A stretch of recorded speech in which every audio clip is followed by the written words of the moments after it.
what could you do to improve yourself? Well, let's step one step backwards. The first question might be, why should you even bother improving yourself? And I think the answer to that is something like, so you don't suffer any more stupidly than you have to. Accept responsibility for the catastrophe of your life. And that way you transcend it. And there's an unbelievably hopeful message in there. And the message is, you're actually strong enough to do that. You just don't know it. And you won't find out till you do it. You can't find out till you do it.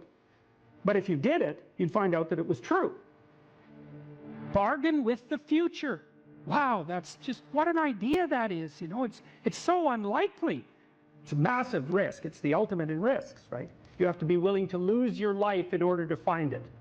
But you're willing to forego today's pleasure for tomorrow's advantage. And that's what sacrifice is. And I would say, start where you can start. You know, if something announces itself to you as in need of repair, that you could repair, then, hey, fix it. You fix 100 things like that, your life will be a lot different.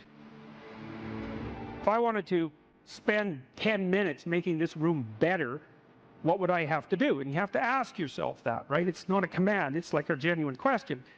And things will pop out in the room that you know, like, there's a stack of papers over there that's kind of bugging you, and you know that maybe a little order there would be a good thing. There's some rubbish behind your computer monitor that you haven't attended to for like 6 months, and the room would be slightly better if it was a little less dusty and the cables weren't all tangled up the same way. And if you allow yourself just to consider the expanse in which you exist at that moment, there'll be all sorts of things that'll pop out in it that you could just fix. So life is brutal, and what you have to set against that is possibility.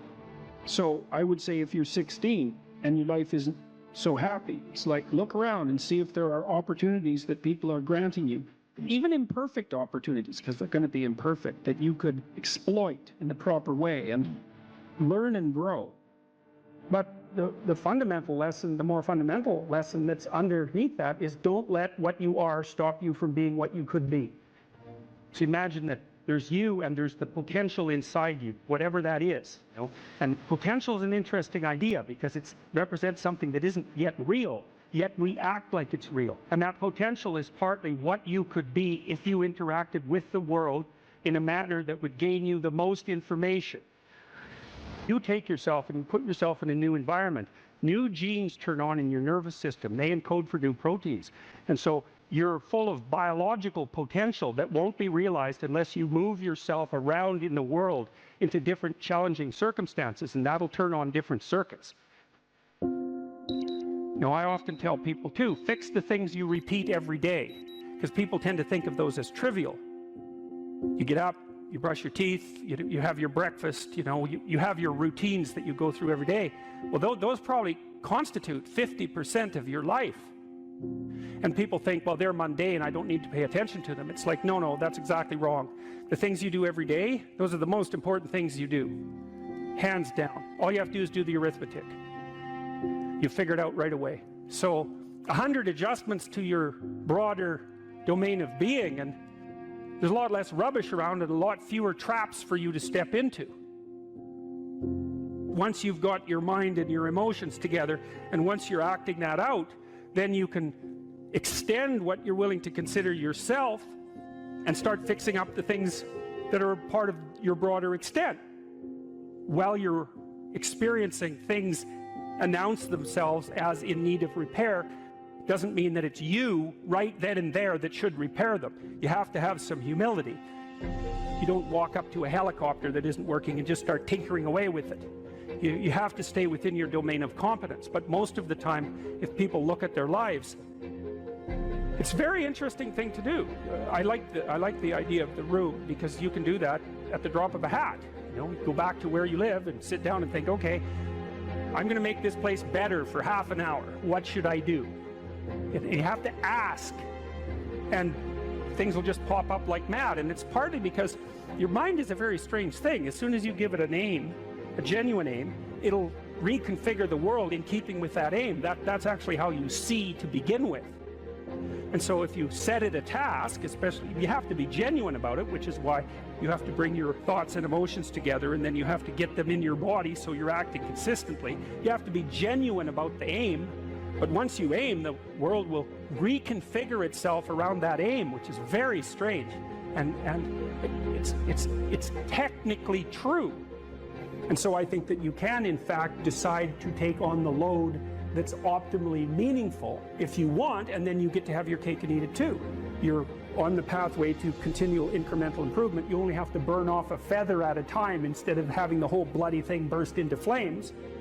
It's a constant source of renewal. And there's an idea that to be renewed, you have to drink the water of life. That's an old mythological idea.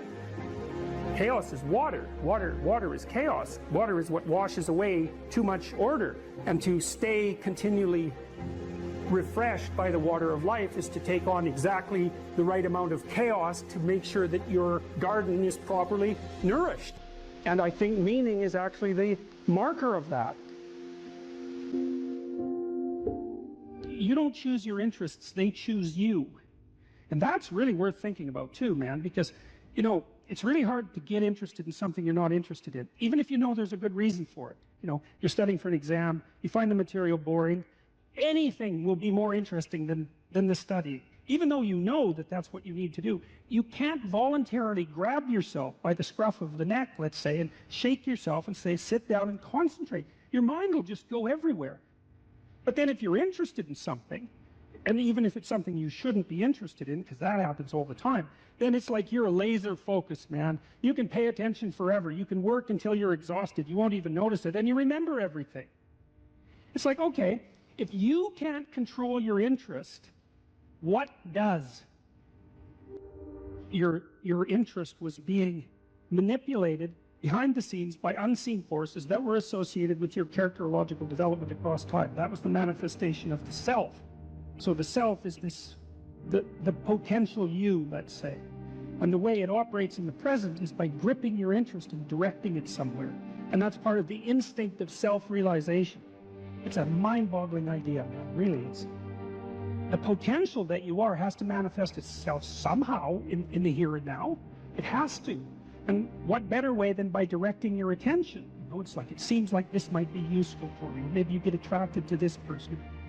Maybe you admire this person. That happens with kids a lot. They'll admire someone and then copy them. And you can see that that's obviously part of their developmental progression, right? It's a form of hero worship, but kids are very imitative and they hero worship at the drop of a hat. And so they're entranced by the next stage of development. And if they see someone who embodies that, especially if it's in the zone of proximal development, it's something they could achieve, stretching a bit.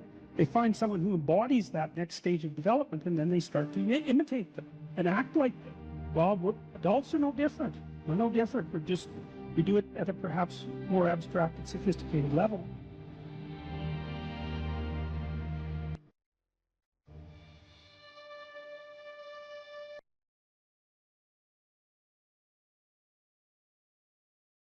Here's another rule. Pursue what is meaningful, not what is expedient.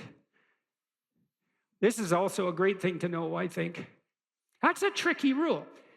Expedient might be, we're going to have a conversation, and I want something from you.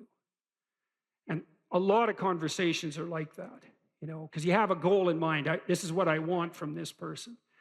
And so then you craft your conversation to get what you want, right? You subordinate your words to the ethic of your desire. And you might say, well, what's wrong with that? Well, what do you know about what you want? Like, haven't you been wrong about that before? Or you might say, well, what's the alternative? Well, is there an alternative? Well, you have to want something from the person to even interact with them. It's like, no, you could want to see what happens. You could want to play. You could tell the truth. That's an interesting thing to do, because you don't know what's going to happen if you tell the truth, that's for sure. You could let go of what you want and just say what you think. And you could presume, and this is an act of faith too, that the truth does set you free, and that the truth that's spoken properly makes out of possibility the order that is habitable and good, and then you could just tell the truth, and you could see what happens, and that would be an adventure, and that's better than expediency, partly because maybe you're wrong about what you want.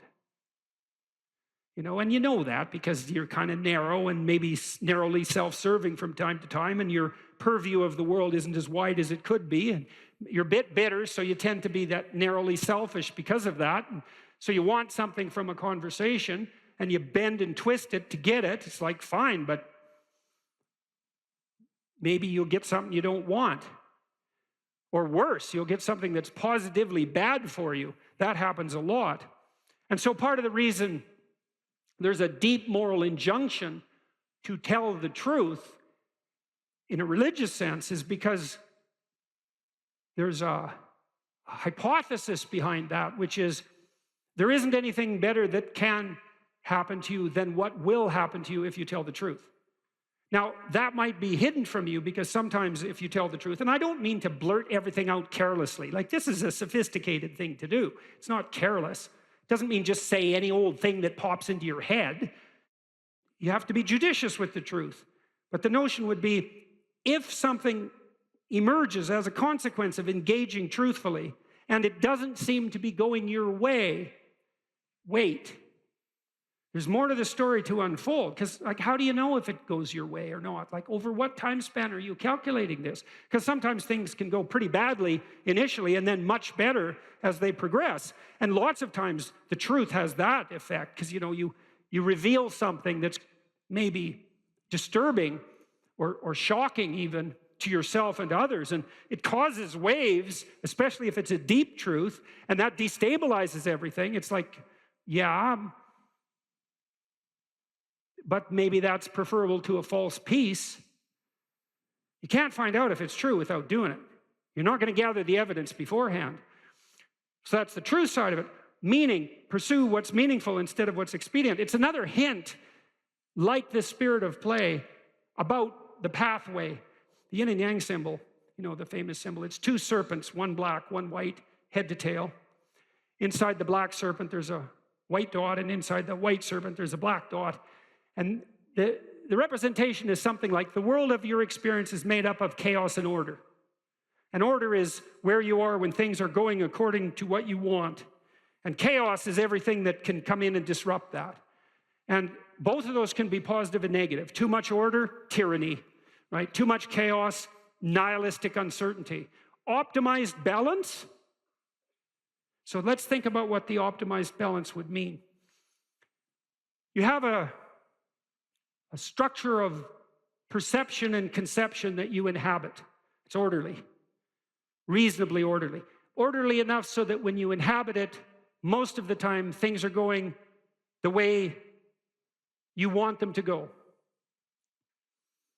But things change and shift, and you don't know everything you should know. So you can't just stay where you are with a good thing. You have to expand.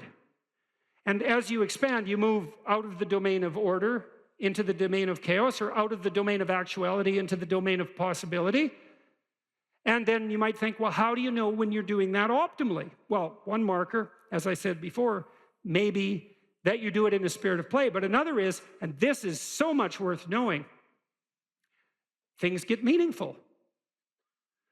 People ask, does life have any meaning? It's like, why is anything worth doing if in 4 billion years the sun is going to envelop the earth? And the answer to that question is, that's a stupid question. And I can prove that in some sense. It's like, you're a mother and your baby's crying, and so you're going over there to do something about it. And someone comes along and says, why do you care if that baby's crying?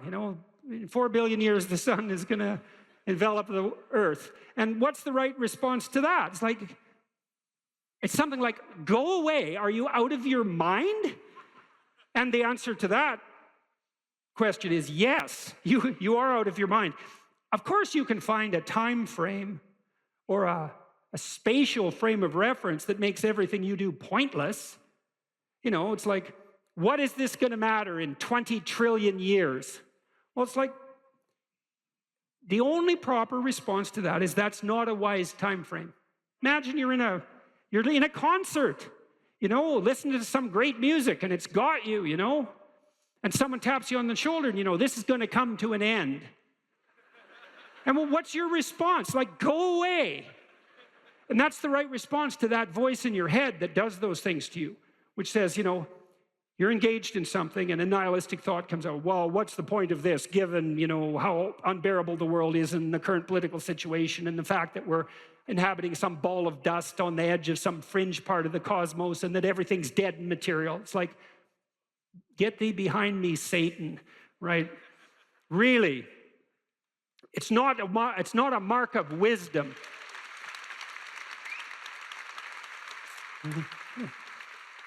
It's not a mark of wisdom to let nihilistic, demonic voices steal your joie de vivre.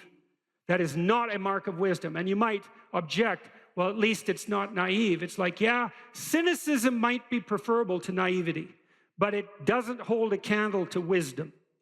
And that's worth knowing too. Because once you've been hurt and you're cynical, there's no going back to naive. But there's no point in staying at cynical. And there are degrees of courage way beyond cynicism. And some of that is the regaining of the faith you had as a child despite your current level of wisdom. And that's something to strive for, right? That's a moral attainment. That's not a burying your head back in the sand.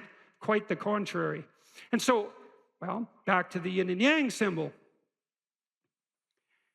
Imagine you have an instinct that orients you. Well, you do. As a matter of fact, there's a reflex that's replicated at multiple levels of your nervous system, and it's ancient. If you have a nervous system as an animal, you have this reflex. And the reflex is something like surprise. If I walk across the stage and I hear a loud noise behind me, I might go like this. And that would be automatic because I'm gripped by unconscious systems. And what's happening is some chaos has emerged. And it stops me in my tracks because something unexpected happened, my current plan is incomplete. And then I'll turn and orient towards the place of the disturbance. And that's the beginning of exploratory behavior. And then I might run away, which might make me safe, or I might cautiously investigate, in which case I can find out what caused the disturbance, maybe rectify it, and maybe update my plan so that that sort of thing doesn't happen again. That's a better approach. Like, you don't need to have all these things, but you better have most of them. Family, friends, career, educational goals, plans for, time outside of work, attention to your mental and physical health, etc. That's what life is about. And if you don't have any of those things, well, then all you've got left is misery and suffering. So that's a bad deal for you. So once you set up that goal structure, let's say, and that's really in many ways that's what you should be doing at university. That's exactly what you should be doing, is trying to figure out who it is that you're trying to be, right? And you aim at that, and then you use everything you learn as a means of building that person that you want to be. And I really mean want to be. I don't mean should be. Even those things are going to overlap. And it's important to distinguish between those, because that's partly, and this is back down to the micro routine analysis. So as I was saying, well, you're going to try to make yourself more industrious. Okay, number one, specify your damn goals, because how are you going to hit something if you don't know what it is? That isn't going to happen. And often people won't specify their goals too, because they don't like to specify conditions for failure. So if you keep yourself all vague and foggy, which is real easy, because that's just a matter of not doing as well, then you don't know when you fail. And people might say, well, I really don't want to know when I fail because that's painful. So I'll keep myself blind about when I fail. That's fine, except you'll fail all the time then. You just won't know it until you've failed so badly that you're done. And that can easily happen by the time you're 40. So I would recommend that you don't let that happen. So that's willful blindness, right? You could have known, but you chose not to. Okay, so once you get your goal structure set up, you think, okay, if I could have this life, looks like that might be worth living, despite the fact that it's going to be, anxiety provoking and threatening, and there's going to be some suffering and loss involved and all of that. Obviously, the goal is to have a vision for your life such that, all things considered, that justifies your effort. Okay, so then what do you do? Well, then you turn down to the micro routines. It's like, okay, well, this is what I'm aiming for. How does that instantiate itself day to day, week to week, month to month? And that's where something like a schedule can be unbelievably useful. Google Calendar. It's like, make a damn schedule and stick to it. Okay, so what's the rule with the schedule? It's not a bloody prison. That's the first thing that people do wrong. They say, well, I don't like to follow a schedule. Well, it's like, well, what kind of schedule are you setting up? Well, I have to do this, then I have to do this, then I have to do this, you know, and then I just go play video games, because who wants to do all these things that I have to do? It's like, wrong. Set the damn schedule up so that you have the day you want. That's the trick. It's like, okay, I've got tomorrow. If I was going to set it up so it was the best possible day I could have, practically speaking, what would it look like? Well, then you schedule that. And obviously there's a bit of responsibility that's going to go along with that, because if you have any sense, one of the things that you're going to insist upon is that at the end of the day, you're not in worse shape than you were than at the beginning of the day, right? Because that's a stupid day. If you have a bunch of those in a row, you just dig, you know, you dig yourself a hole and then you bury yourself in it. It's like, sorry, that's just not a good strategy. It's a bad strategy. So maybe 20% of your day has to be responsibility and obligation, or maybe it's more than that, depending on how far behind you are. But even that, you can ask yourself, okay, well, I've got these responsibilities. I have to schedule the damn things in. What's the right ratio of responsibility to reward? And you can ask yourself that, just like you'd negotiate with someone who is working for you. It's like, okay, you got to work tomorrow. Okay, so I want you to work tomorrow. And you might say, okay, well, what are you going to do for me that makes it likely that I'll work for you? Well, you could ask yourself that, you know. So maybe you do an hour of responsibility and then you play a video game for 15 minutes. I don't know, whatever turns your crank, man. But, you know, you have to negotiate with yourself and not tyrannize yourself. Like you're negotiating with someone that you care for, that you would like to be productive and have a good life. And that's how you make the schedule. It's like, and then you look at the day and you think, well, if I had that day, that'd be good. Great. You know, and you're useless and horrible, so you'll probably only hit it with about 70% accuracy, but that beats the hell out of 0, right? And if you hit it even with 50% accuracy, another rule is, well, aim for 51% the next week, or 50.5% for God's sake, or because you're going to hit that position where things start to loop back positively and spiral you upward. And so that's one way that you can work on your conscientiousness, is plan a life you'd like to have. And you do that partly by referring to social norms. That's more or less rescuing your father from the belly of the whale. But the other way you do that is by having a little conversation with yourself about, as if you don't really know who you are, because you know what you're like. You won't do what you're told. You won't do what you tell yourself to do. You must have noticed that. It's like you're a bad employee and a worse boss, and both of those work, you know, for you. You don't know what you want to do, and then when you tell yourself what to do, you don't do it anyways. You should fire yourself and find someone else to be. But you know, my point is that you have to understand that you're not your own servant, so to speak. You're someone that you have to negotiate with, and you're someone that you want to present the opportunity of having a good life to. And that's hard for people because they don't like themselves very much. So, you know, they're always like cracking the whip and then procrastinating, and cracking the whip and then procrastinating. And it's like, God, it's so boring and such a pathetic way of spending your time. And you know what that's like, because you probably waste like 6 hours a day. And I think we did an economic calculation about that a while back, right? Your time's probably worth $50 an hour, something like that. I mean, you're not getting paid that now, but you're young, and so this is investment time, and what you do now is going to multiply its effects in the future. So let's say it's $50 an hour, which is perfectly reasonable. So if you waste 6 hours a day, and you are, then you're wasting about $2,000 a week, or about $100,000 a year. So like, go ahead, but that's what it's costing you every hour. And you need to know what your damn time is worth. So let's say it's not $50, it's 30, whatever. Maybe it's 100, it's somewhere in that range. One of the things you should be asking yourself is, when you spend an hour, was that, well, what if I paid someone $50 to have had that hour? And if the answer is no, it's like, well, maybe you should do something else with your time. And it depends on whether or not you think that your time's worthwhile. But the funny thing about not assuming that is, if you assume your time isn't worthwhile, what happens is you don't just sit around sort of randomly in a state of responsibilityless bliss. What you do is you suffer existentially. And so that seems like a stupid solution.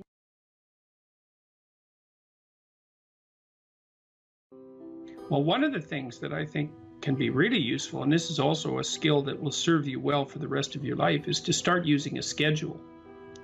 like a Gmail calendar, and schedule in studying time, for example. Now, so I've got some thoughts about using a schedule. People often don't like schedules because it's like developing your own tyrant. You know, it's okay, well, here's a whole bunch of things I have to do tomorrow. That's my schedule, and I better stick with it, or I'm a bad person, I'm a failure. And that's not the right way to go about it, the scheduling. What you want to do with the schedule is design the day that you would like to have. Now, some of that's going to involve responsibilities that you have to live up to, or your life will get worse. Right? So, but I would say, if you're trying to start learning how to manage your school stress, is like schedule in 10 minutes of homework. Maybe before you go to school in the morning, if you can get up. You probably can't, because teenagers have a hard time getting up in the morning. But start with 10 minutes. See if you can train yourself to sit down for 10 minutes after dinner, some regular time, and do 10 minutes of homework. And that's it. Put that in there as a goal. And then maybe if you've done your 10 minutes of homework, you can schedule in, I don't know, 15 minutes of playing a video game if you want, some sort of reward. But start figuring out how to organize your day so that you get to do the things that you want to do, and you do some of the things that you have to do in a manner that you think you could actually do, in a manner that would be sustainable across time. And that, like, the part of your brain that makes you anxious is really unhappy if you don't have a plan. And so one of the fastest ways to start to deal with too much negative emotion, too much stress-related negative emotion, is to make a plan and to make it concrete. And so I would say, and a schedule is an unbelievably useful way of doing that. And you think, in my mind, well, in your mind, well, why am I filling out this calendar for the week? Well, so I know what I'm doing, so that I'm not anxious, so that I'm doing things I want to do, so I have something to look forward to, and so that I'm doing things that I have to do, so that my life doesn't go spiral downhill and make me more miserable and resentful and bitter. And so you can start to use a schedule as your friend, and like that'll take a year of practice to get good at. So if it doesn't work well in the first week, don't give up. Just keep doing it until you get yourself disciplined and they are able to stick more and more to your plans. And that will help you so much in your life, you just can't believe it. So what you want to do is chop up that overwhelming infinity into a set of manageable tasks. Mm-hmm. And you want to think, well, you know, some of those tasks might be like, well, maybe you could put some order into your room. You know, or maybe you could make your room a little bit more beautiful, or maybe you could think of one thing around the house that you could do that would actually be helpful. And you're doing that to improve your life. That's the point. You're not doing it because someone's shaking a stick at you and telling you that this is what you have to do if you're going to be a good person. That's not the point. And you also, with your schedule, you think, well, I'm going to design this schedule for someone I like. And that person that I'm designing the schedule for that I like is going to be me. And so it isn't the schedule of a slave master to a slave. It's a negotiated schedule that you arrange with yourself so that you can have a decent life. But it's a very powerful tool to have a calendar at your disposal. And if you can learn to use that young, just put a few things in it. Put in your classes, put in a few assignments, put in some things that you might want to do. Just start stupidly and badly, and you'll get good at it and assume you'll get good at it over about a year, and that'll change your life. Like if you learn to listen to people, if you decide that you're not going to say things that you know to be untrue, and if you learn how to schedule your time, your life will change for the better so much that you won't believe it, and that will keep happening more and more and more and more as you get older. So it's a great thing to start practicing if you could start practicing that when you're a teenager, and you get that under control by the time you're 18, you'll be absolutely deadly. You'll be so far ahead of other people who don't do any of that you won't believe it, and you'll just continue to accrue benefits as a consequence. Well, the thing is that, or one of the things is that, you know, you are going to be putting up with other people's problems and troubles for the rest of your life. And what you want to do is live your life in a manner that makes all of that tolerable. And so I would say, with the scheduling and with the attempt to speak honestly, and with the development of goals that are valuable to you, you're going to be occupied enough with your own life and see enough of the quality of that life so that you'll be able to actually be able to tolerate a fair bit of noise and stress coming at you from other directions. And I would also say that the more that you put yourself together in the manner that we've already discussed, the better other people will treat you, and the less unnecessary suffering and distress that you're going to encounter. And I would say, and I'll close with this, I would say to your viewers, don't underestimate the utility of getting your act together. Another thing you can do is, and this is like deciding that you're going to stop saying things that you know not to be true. The other thing is, you could decide to stop doing things that you notice make you weak. And it's a game that you're playing with yourself. It's like you're out with your friends, you do something maybe because you think it'll make you popular, and you notice that that makes you feel kind of subordinate and weak, and think, aha, I shouldn't do that again. I don't know exactly what it is that I did wrong, but it made me feel weak. It made me feel like I was coming apart at the seams. It's not the thing I should repeat. So you try to do things that make you stronger. You try to say things that make your speech more true and accurate. You try to aim at things that you think are worth attaining, and you get yourself disciplined and in order, and that will do. There's nothing else you can do in your life that will be of more benefit to you and to other people simultaneously. And if you could start that when you're a kid, man, I tell you, you'll be so far ahead. You'll be so far ahead by the time you're 18 or 19 that it'll be like you're in a different universe.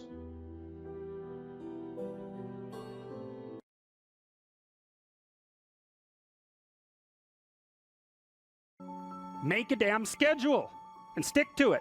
Okay, so what's the rule with the schedule? It's not a bloody prison. That's the first thing that people do wrong. They say, well, I don't like to follow a schedule. It's like, well, what kind of schedule are you setting up? Well, I have to do this, then I have to do this, then I have to do this, you know, and then I just go play video games, because who wants to do all these things that I have to do? It's like, wrong. Set the damn schedule up so that you have the day you want. That's the trick. It's like, okay, I've got tomorrow. If I was going to set it up so it was the best possible day I could have, practically speaking, what would it look like? Well, then you schedule that. And obviously there's a bit of responsibility that's going to go along with that, because if you have any sense, one of the things that you're going to insist upon is that at the end of the day, you're not in worse shape than you were than at the beginning of the day, right? Because that's a stupid day. If you have a bunch of those in a row, you just dig, you dig yourself a hole and then you bury yourself in it. It's like, sorry, that's just not a good strategy.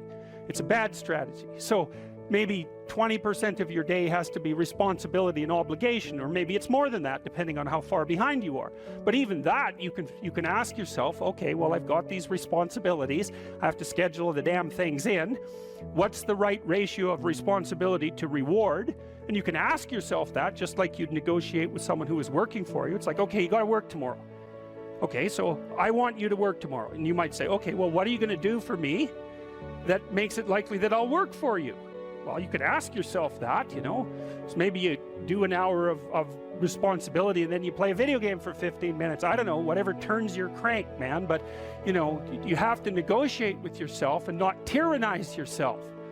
Like you're negotiating with someone that you care for, that you would like to be productive and have a good life. And that's how you make the schedule. It's like, and then you look at the day and you think, well, if I had that day, that'd be good. Great.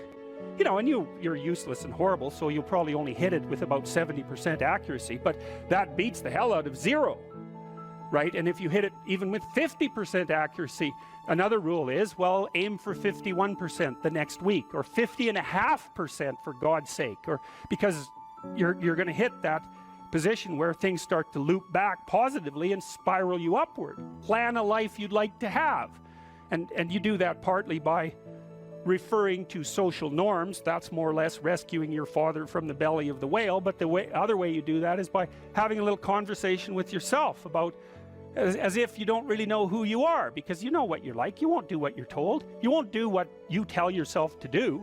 You must have noticed that.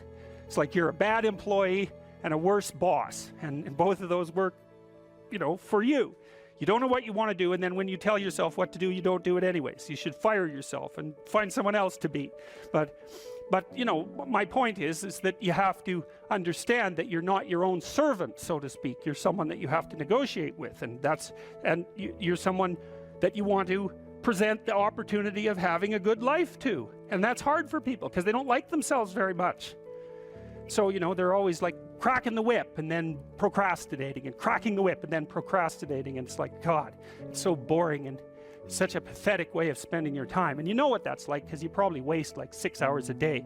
And I think we did an economic calculation about that a while back, right?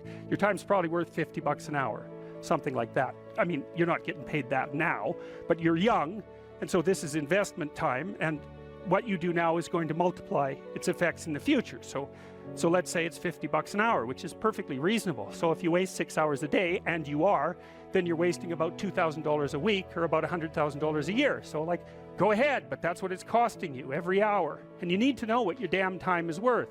So let's say it's not $50, it's 30, whatever. Maybe it's 100, it's somewhere in that range. One of the things you should be asking yourself is, when you spend an hour, was that, well, would have I paid someone $50 to have had that hour? And if the answer is no, it's like, well, maybe you should do something else with your time. And it depends on whether or not you think that your time's worthwhile. But the funny thing about not assuming that is, if you assume your time isn't worthwhile, what happens is you don't just sit around sort of randomly in a state of responsibility-less bliss. What you do is you suffer existentially.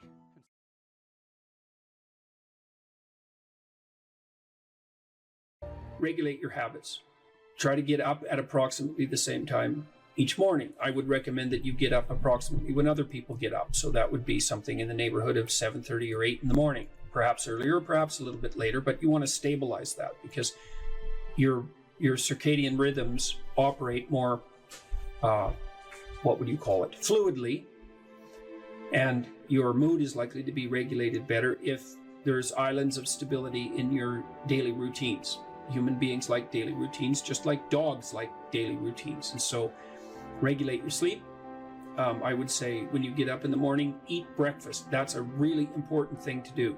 I can't tell you how many people I've treated in my clinical practice whose proclivity for emotional instability and depression, anxiety, general hopelessness, emotional pain and gloom and doom, as well as capacity to concentrate, were properly regulated or inhibited or reduced by merely ensuring that they ate I would say, a protein and fat rich breakfast relatively soon after they wake up. And that's especially true if they're stressed. And as it turns out that if you stress yourself after a fast, which is of course what you've undertaken if you haven't eaten since the night before, that your body produces enough insulin to deplete the sugar in your blood. And then it's very difficult for you to become regulated properly with regards to your metabolism until you sleep again. And so it can be regulating your sleep, and your breakfast eating habits in particular can be in a very effective way of regulating your mood and increasing your capacity to concentrate. The other thing I would say is that scheduling your time is also extraordinarily useful. And so I can tell you a little bit about how to use schedules effectively. You should develop a long-term plan. So you have to set up your long-term vision. And then I would say, once you set up that vision so that you know how to orient yourself, then you should start designing your days. And you can do that very effectively with a calendar like Google Calendar. Many people say, well, I hate using a schedule, or I hate using a calendar.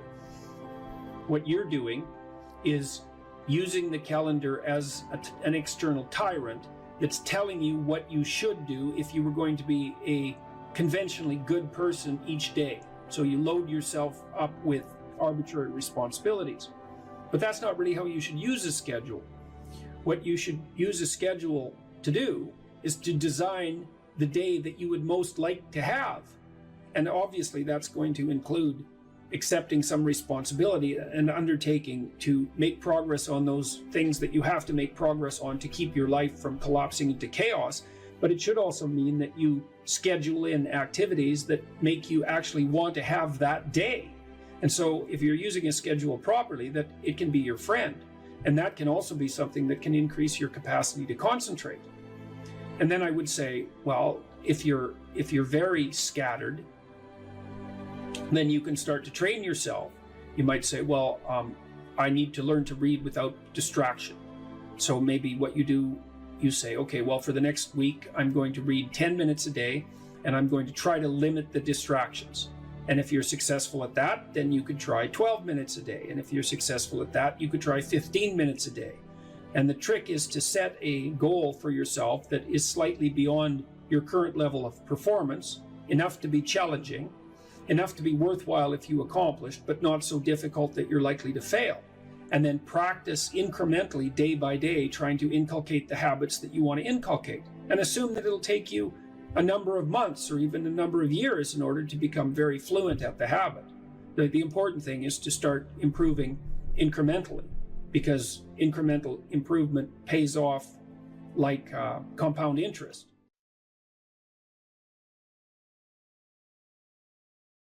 You have to be tough as a damn boot to be good, because you have to stand your ground when you need to stand your ground, and you have to be able to say no when it's time to say no, and you have to mean it.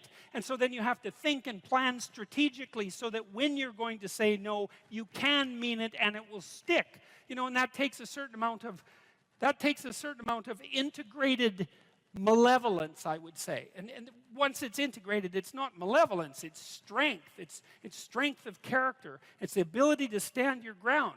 And you have to cultivate that. And you cultivate that at least in part by telling the truth. And so you take your place in the world as a decent person and as a decent citizen, and you play the hierarchical game properly. And that is to stand up straight with your shoulders back. It's like the world's an onslaught. You've got the tyranny of culture to deal with. You've got the catastrophe of nature. You've got your own damn malevolence and ignorance, right? All coming at you, plus the incredible, complicated, indeterminate potential of the future. That's all coming at you, and it's all your responsibility. And you can cringe away from it and be afraid of it and be victimized by it and be bitter and cynical about it. And no wonder, because it can be painful. Or you can turn around and you can say, man, bring it on, because there's more to me than there is to the catastrophe.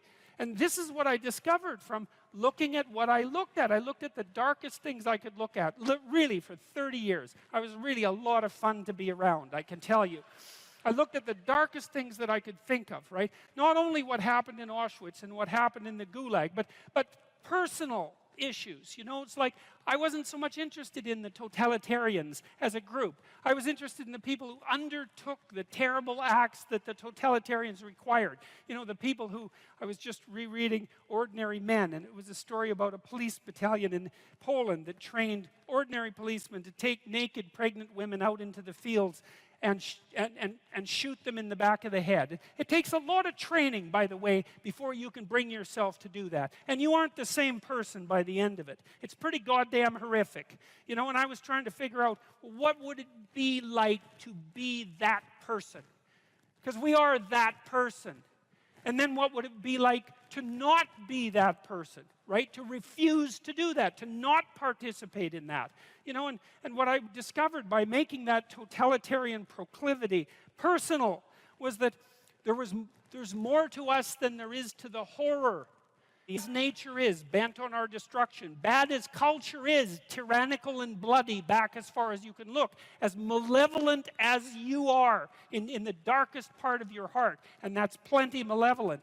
The possibility that's within you that can well up, the courage and the truth and the ability and the skill and the willingness to set things right, if you are willing to set them right, is more powerful than all of that. And so it's so interesting. It was proof for me of an old saying I read from Carl Jung. It's an alchemical motif, in stir qualinus inventur, which is what you most want to be found will be found where you least want to look, essentially. And it's so interesting because it means that if you're willing to turn around and to stand up straight and face the darkness like fully, what you discover at the darkest part is the brightest light. And that's something that's so much worth discovering, because there's going to be terrible darkness in your life. And it's going to make you cynical and bitter. And it could easily be that you're just not looking at it enough. Because if you looked at it enough and you didn't shy away and you brought everything you had to bear on it, you'd find that there was more to you than there was to the horror. You know, I watched my father-in-law. I'll end with this. And you don't know, because you're not bringing your A game to the table with all that cynicism and bitterness and resentment and willful blindness and avoidance. Maybe you're playing at 60%. It's not good enough because there's too much of what's bad for 60% to be good enough. It's like you need 90% or 95% or 100%. When about 15, 20 years ago, my mother-in-law developed frontal temporal dementia, which I wouldn't recommend. It's one of those degenerative neurological diseases like Alzheimer's, and those bloody things are like they're in the top echelon of awful. You watch a person deteriorate before your eyes. It's a lengthy, lengthy death. And it was slow. And her husband, he lived in this little town that I grew up in, about 3,000 people. And he was quite a character, man. Everybody knew him. I bought him a Foghorn Leghorn t-shirt once, because that's kind of what he was like. He was loud and sort of bombastic, but he stood up straight, I can tell you. And he played the fool a little bit, mostly for the amusement of people, but he was no damn fool. And I always admired him and liked him. And the feeling was mutual, thank God, since I married his daughter. And, he drank a lot with his crazy friends up in northern Alberta, and he wasn't at home a lot because he was working a lot. And he was kind of a party animal about town, but a good businessman and a good man. And then his wife got sick, and they moved to another town. And, he took care of her for like 15 years. It was unbelievable as she deteriorated, and she got more desperate to have him around, and her love for him never went away. Even as she lost herself almost completely, she would always light up when he came into the room, and he took care of her right till within weeks of her death. He had to finally put her in an old folks home because he was no longer strong enough to lift her up from the chair. And we interacted with him a lot, because we were trying to help him figure out how to cope. And we had signs put up in the house, electronic signs that would tell her when he was leaving, so that she would know where he went. And we had recordings in the bathroom so that she knew what to do when she went into the bathroom. And we tried to do everything we could to not make this absolutely bloody, atrocious experience complete hell. And he participated the whole way, and it was really something to see. It was really it left me with a tremendous sense of admiration for him, but not just for him, but for people who can do that. And if there was a new decline, he took it on, and he didn't complain about it. And he tried to do what he could, and like it was no picnic, don't get me wrong, but it wasn't hell. And then we were all gathered around the deathbed, my wife's mother's deathbed, and the family was there, and they got along pretty well, Her sister's a palliative care nurse, and the other one's a pharmacist, and none of them are particularly afraid of illness and death. They're a pretty tough group. And so, they made sure their mother's lips were wet while she was no longer eating or drinking, and tried to make her comfortable. And they're around the deathbed, and they were kind of getting along, It wasn't Family Feud at mother's death time, and that was kind of nice. And she died, and that was that. But it wasn't just that, because the fact that the family had coped with it well and nobly and honorably, I would say, brought them together. They were closer afterwards than they were before. And they all had more respect for their father. And then in the old folks' home, he met another woman who had a husband there who had Alzheimer's, and they got to know each other, and he died after a while, and she died after a while, and then a few months later they started going out, and then eventually they had a relationship, and now they live together. And so he gained something. Like, it wasn't that he replaced what he lost, you know what I mean? Because he still has pictures of his wife up in his house, and she was the love of his life, and that's not going away. But, his family respected him more, and everybody pulled together more, and it wasn't hell at the deathbed, it was just tragedy. And the family pulled together more. And that was a good example of how you can extract at least a certain amount of light out of what's dark, even at a personal level. And it's worth asking yourself. It's like, drop what you're doing that's foolish, that you know is foolish, and pick an aim that's worthwhile, you know, to make things better for yourself, like you're worth taking care of, like you're worth something, you know, and to surround yourself with people who believe the same and who are rejoicing in your accomplishments and unhappy when you fail, right? And you're comparing yourself to your accomplishments of yesterday and not to someone else's today, so that you're not jealous and bitter. And you put your own house in order so that you're not cursing the world when some of its disarray might be your fault. And you're trying to pursue something meaningful, and you're doing your best to tell the truth and all of that. And then you see what happens. Who the hell are you? You know, you think you're a miracle of some bloody bizarre sort. We've been around for 3.5 billion years. You know, every single one of your relatives propagated successfully. And here you are, against all possible odds, in this world of hell in some sense, and bitterness and tyranny and malevolence. And yet, God only knows what's inside you, this capacity for consciousness, the capacity to confront potential and to turn it into something good. That's us, man. That's the Western story. That's the individual as the cornerstone of the state. That's our responsibility, and it really is who we are.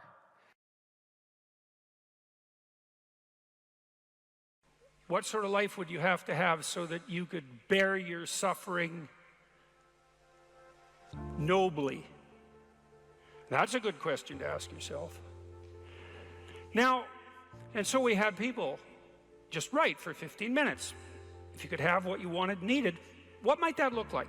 And there's an instruction there too, is do it badly. Because what the hell do you know? And besides, your vision's going to change as you progress through your life. And so you're not going to get it done perfectly, but that's okay. Get it down. Get a rough first draft down, right? A rough approximation of who you could be if you got your act together. And not who other people think you should be, you know? Although that might enter into it, because you don't want to be completely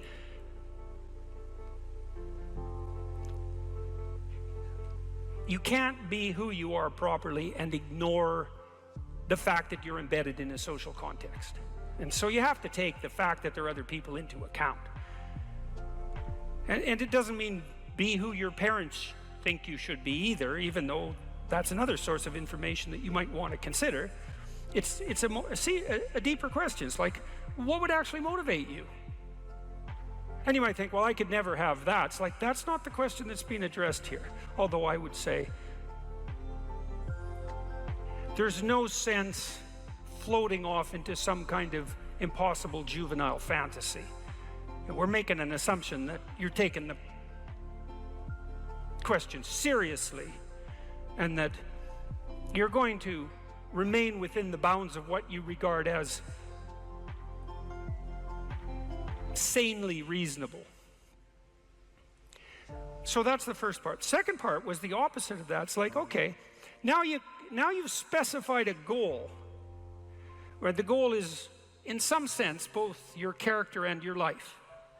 And you've specified that rather vaguely. You only had 15 minutes to write about it. And that's a good thing, because now you have something to move toward. Now, I could tell you this technically. This is an interesting thing to know. People say they want to be happy. That's not true, by the way. If you investigate what people mean when they say they want to be happy, they say, I just want to be happy. It's a very funny phrase. It's, what do you mean, just? Like, there isn't anything harder than that. So you can't just say that's all you want. You just want to be happy all the time. That's all it would take. It's like, good luck with that.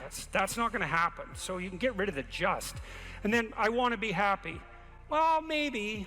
Actually, what people really mean when they say that is they don't want to suffer and be miserable. So really what they mean is they don't want to experience excess negative emotion. And you can find that out if you carefully question people and carefully analyze the answers. You find out they're actually more concerned about avoiding the catastrophic negative than living in a world of hedonistic delight. Now, you also find that while avoiding the catastrophic tragedy, they wouldn't mind having a little bit of hedonistic delight. And so some happiness is interleaved in there. Then you might ask yourself, to the degree that people do want hedonistic delight when they're being happy, what does happy mean? And you might think, well, happy means getting what you want.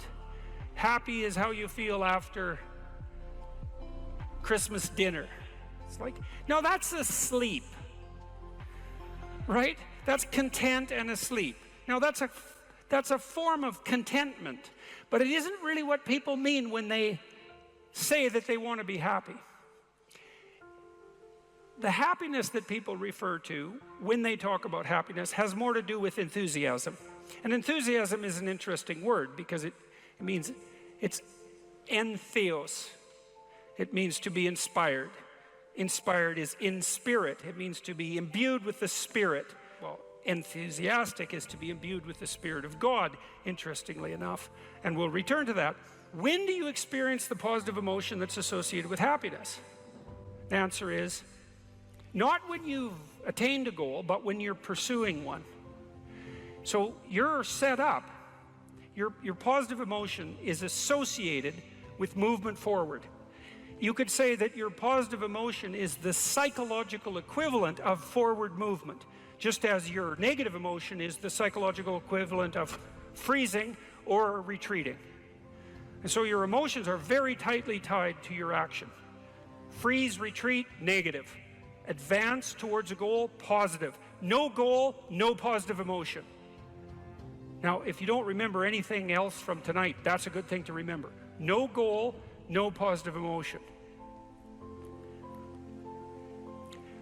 A corollary of that as well is no goal, confusion.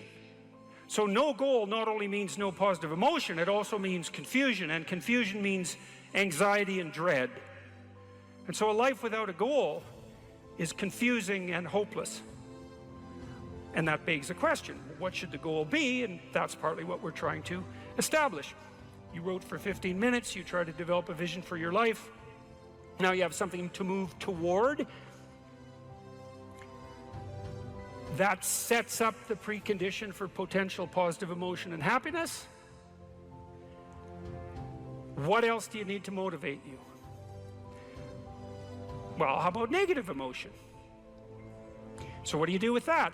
Well, negative emotion can stop you. You might think, well, I'd like to get a better job, but I'm afraid of putting myself out in the job market. I'm afraid of being evaluated. I'm afraid that if I tried something more difficult, I might fail. Then you have your negative emotion opposing you, right? It's anxiety is stopping you. And fair enough, because there are things to be anxious about. But what if you could get your negative emotion behind you, pushing you instead of stopping you? Sometimes in my clinical practice, I would have clients who hated their job. They're laboring under the thumb of a tyrant. And maybe that was partly because they'd turned themselves into slaves, but it didn't matter. They were laboring under the thumb of a tyrant. They needed to make a move, laterally or up. They needed to make a move. And they were often afraid to, and they had their reasons. They didn't want to contemplate their resumes. They didn't want to open up their CVs. They didn't want to face the inadequacies of their past. They were afraid of being evaluated. They were afraid of being rejected. They didn't know how to negotiate. They didn't know how to conduct themselves in an interview. They were afraid of losing the security they'd already built up.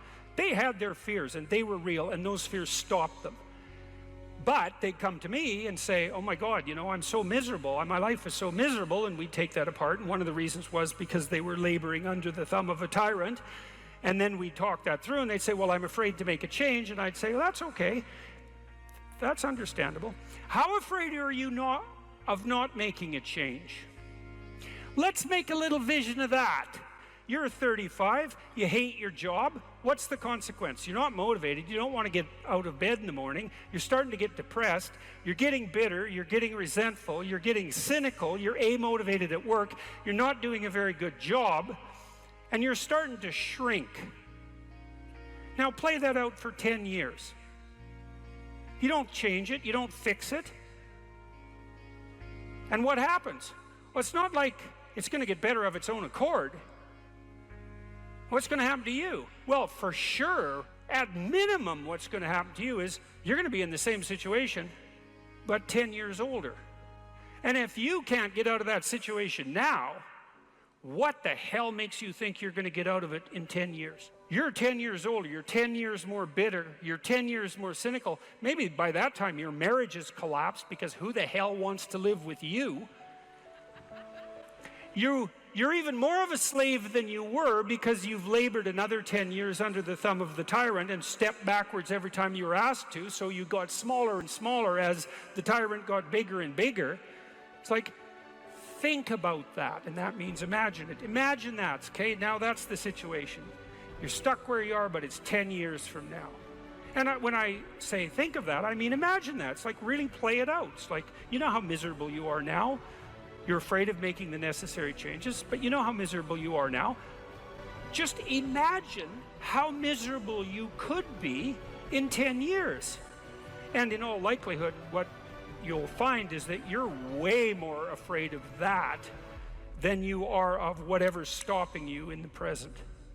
It's really useful to know what your own particular brand of hell might be. And so one of the things we do in this writing exercise is have people do the reverse. Like, okay, so imagine now, 5 years from now, you've let whatever temptations you're particularly susceptible to have the upper hand. And they've augured you into the ground. You know, one person's an alcoholic, another person's a criminal, another person's living on the street, someone else is like skirting the edges of prostitution, somebody else is narcissistic and bitter, somebody else is depressed and anxious. You know where you would fall off the edge of the earth if you fell off in whatever direction you're prone to fall off. Everyone knows that, but we avoid that. You know, that's rule 3. Do not hide things in the fog. Is that the rule? Do not hide unwanted things in the fog. Yeah, well, we often won't allow ourselves to imagine the catastrophe that we're pursuing, let's say through inaction. That's a good thing to fix.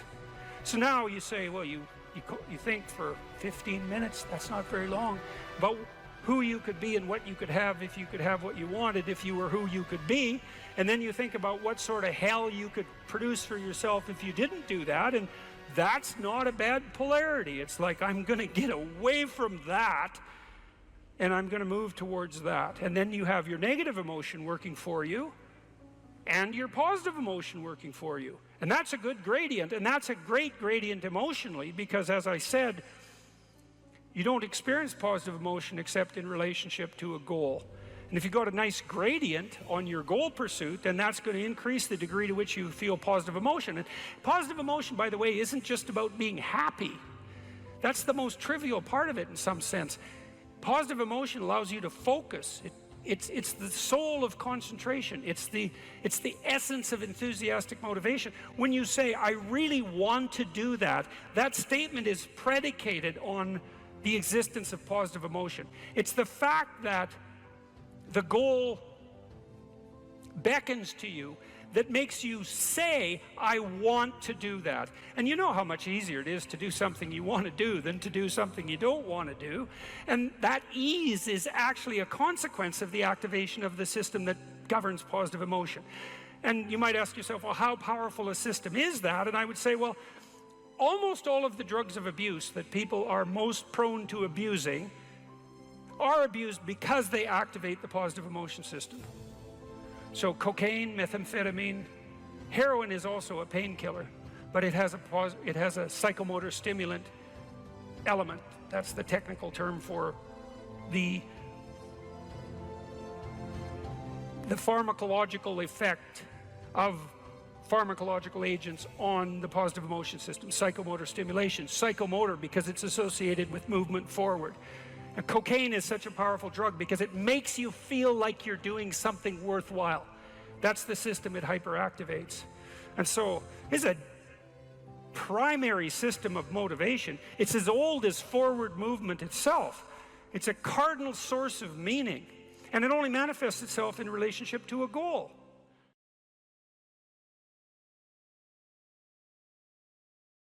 So imagine you're dealing with someone who's hoarding. Now, people who are hoarding are often older or neurologically damaged, or they have obsessive compulsive disorder. But then you walk into their house and there's like 10,000 things in their house. There's maybe 100 boxes, and you open up a box, and in the box there's some pens and some old passports and some checks and their collection of silver dollars and some hypodermic needles and some dust and, you know, a dead mouse, and there's boxes and boxes and boxes like that in the house. It's absolute chaos in there. Absolute chaos, not order, chaos. And then you think, is that their house, or is that their being? Is that their mind? And the answer is, there's no difference. There's no difference. So, you know, I could say, well, if you want to organize your psyche, you could start by organizing your room. If that would be easier, because maybe you're a more concrete person and you need something concrete to do. So you go clean up under your bed, and you make your bed, and you organize the papers on your desk, and you think, well, just exactly what are you organizing? Are you organizing the objective world, or are you objecting your field, or are you organizing your field of being, like your field of total experience? And Jung believed that, and I think there's a Buddhist doctrine that's sort of nested in there, that at the highest level of psychological integration, there's no difference between you and what you experience. Now you think, well, I can't control everything I experience, but that's no objection, because you can't control yourself anyway. So the mere fact that you can't extend control over everything you experience is no argument against the idea that you should still treat that as an extension of yourself. So you could say, well, let's say you have a long-standing feud with your brother. Well, is that a psychological problem? Is that him? Is it a problem in the objective world, or is it a problem in your field of being? And it's very useful to think that way, because you might ask, what could you do to improve yourself? Well, let's step one step backwards. The first question might be, why should you even bother improving yourself? And I think the answer to that is something like, so you don't suffer any more stupidly than you have to. And maybe so others don't have to either. It's something like that. You know, like there's a real injunction at the bottom of it. It's not some casual self-help doctrine. It's that if you don't organize yourself properly, you'll pay for it, and in a big way, and so will the people around you. Now, and you could say, well, I don't care about that, but that's actually not true. You actually do care about that, because if you're in pain, you will care about it. And so you do care about it, even if it's just that negative way, you know. It's very rare that you can find someone who's in excruciating pain who would ever say, well, it would be no better if I was out of this. It's sort of, pain is one of those things that brings the idea that it would be better if it didn't exist along with it. It's incontrovertible. So you get your act together so that there isn't any more stupid pain around you than necessary. Well, so then the question might be, well, how would you go about getting your act together? And the answer to that, and this is a phenomenological idea too, it's something like, look around for something that bothers you and see if you can fix it. So now you think, well, let's say you go into you can do this in a room. It's quite fun to do it just when you're sitting in a room, like a room, maybe your bedroom. You can sit there and just sort of meditate on it and think, okay, if I wanted to spend 10 minutes making this room better, what would I have to do? And you have to ask yourself that, right? It's not a command, it's like a genuine question. And things will pop out in the room that you know, like there's a stack of papers over there that's kind of bugging you, and you know that maybe little order there would be a good thing, and you know, there's some rubbish behind your computer monitor that you haven't attended to for like 6 months, and the room would be slightly better if it was a little less dusty and the cables weren't all tangled up the same way. And like, if you allow yourself just to consider the expanse in which you exist at that moment, there'll be all sorts of things that'll pop out in it that you could just fix. And you know, I might say, well, if you were coming to see me for psychotherapy, the easiest thing for us to do first would just be to get you to organize your room. You think, well, is that psychotherapy? And the answer is, well, it depends on how you conceive the limits of your being. And I would say, start where you can start. You know, if something announces itself to you, which is a strange way of thinking about it, as in need of repair, that you could repair, then hey, fix it. You fix 100 things like that, your life will be a lot different. You know, I often tell people too, fix the things you repeat every day, because people tend to think of those as trivial, right? You get up, you brush your teeth, you have your breakfast, you know, you have your routines that you go through every day. Well, those probably constitute 50% of your life. And people think, well, they're mundane, I don't need to pay attention to them. It's like, no, no, that's exactly wrong. The things you do every day, those are the most important things you do. Hands down. All you have to do is do the arithmetic. You figure it out right away. So 100 adjustments to your broader domain of being, and there's a lot less rubbish around and a lot fewer traps for you to step into. And so that's in keeping with Jung's idea about erasing once you've got your mind and your emotions together, and once you're acting that out, then you can extend what you're willing to consider yourself and start fixing up the things that are part of your broader extent. Now, sometimes you don't know how to do that. So you might say, imagine you're walking down Bloor Street and there's this guy who's like alcoholic and schizophrenic and has been on the streets for 10 years. He sort of stumbles towards you and, you know, incoherently mutters something. That's a problem. And it would be good if you could fix it, but you haven't got a clue about how to fix that. You just walk around that and go find something that you could fix, because if you muck about in that, not only is it unlikely that you'll help that person, it's very likely that you'll get hurt yourself. So, you know, just because while you're experiencing things announce themselves as in need of repair doesn't mean that it's you right then and there that should repair them. You have to have some humility. You know, you don't walk up to a helicopter that isn't working and just start tinkering away with it. You have to stay within your domain of competence. But most of the time, if people look at their lives, you know, it's a very interesting thing to do. I like the idea of the room, because you can do that at the drop of a hat. You know, you go back to where you live and sit down and think, okay, I'm going to make this place better for half an hour. What should I do? And you have to ask, and things will just pop up like mad. And it's partly because your mind is a very strange thing. As soon as you give it a name, a genuine aim, it'll reconfigure the world in keeping with that aim. That's actually how you see to begin with. And so if you set it a task, especially, you have to be genuine about it, which is why you have to bring your thoughts and emotions together, and then you have to get them in your body so you're acting consistently. You have to be genuine about the aim, but once you aim, the world will reconfigure itself around that aim, which is very strange. And it's technically true. You know, the best example of that, you have all seen this video where you watch the basketballs being tossed back and forth between members of the white team versus the black team, and while you're doing that, a gorilla walks up into the middle of the video and you don't see it. It's like, you know, if you thought about that experiment for about 5 years, that would be about the right amount of time to spend thinking about it, because what it shows you is that you see what you aim at. And that, man, if you can get one thing through your head as a consequence of even being in university, that would be a good one. You see what you aim at. And so, because one inference you might draw from that is, be careful what you aim at, right? What you aim at determines the way the world manifests itself to you. And so if the world is manifesting itself in a very negative way, one thing to ask is, are you aiming at the right thing? Now, you know, I'm not trying to reduce everybody's problems to an improper aim. People get cut off at the knees for all sorts of reasons. You know, they get sick, they have accidents. There's a random element to being, that's for sure. And so you don't want to take anything, even that particular phrase, too far. You want to bind it with the fact that random things do happen to people, but it's still a great thing to ask. Okay, so Rogers was a phenomenologist, and he was interested in, he didn't start his philosophy from the perspective of subject versus object, or from the idea of psyche, like sort of inside you, your mind with its layers. That's not how he looked at it.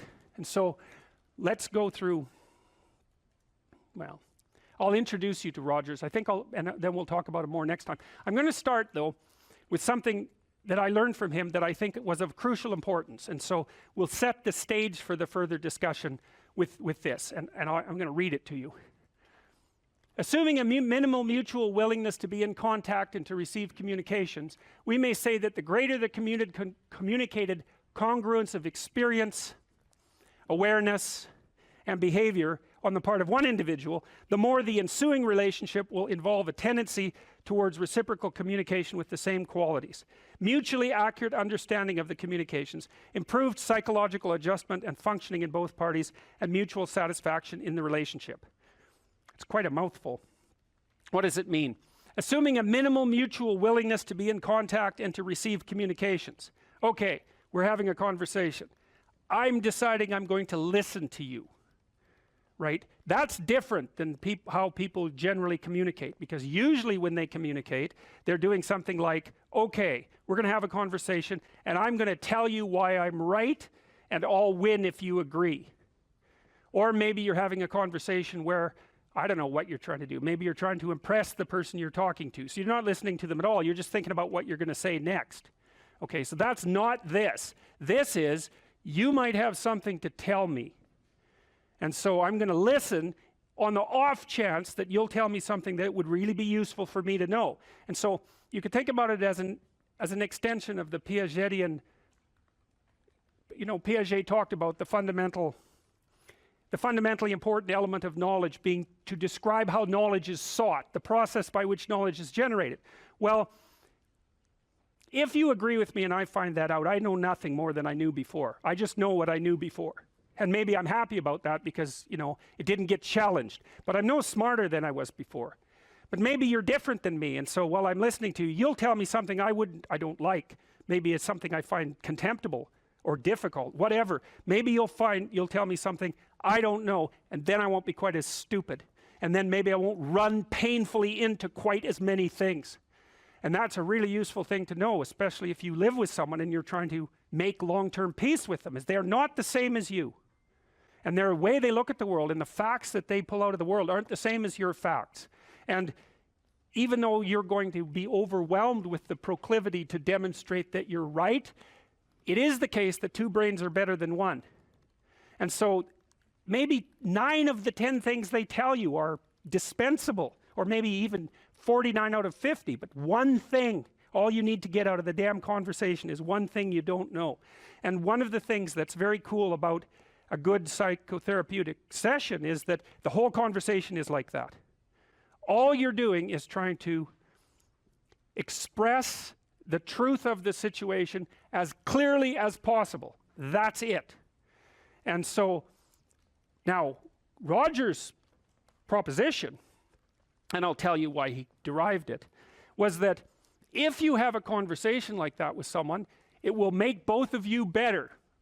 It'll make both of you psychologically healthier. So there's an implicit presupposition that the exchange of truth is curative. Well, that's a very cool idea. I mean, it's a very deep idea. I think it's the most profound idea.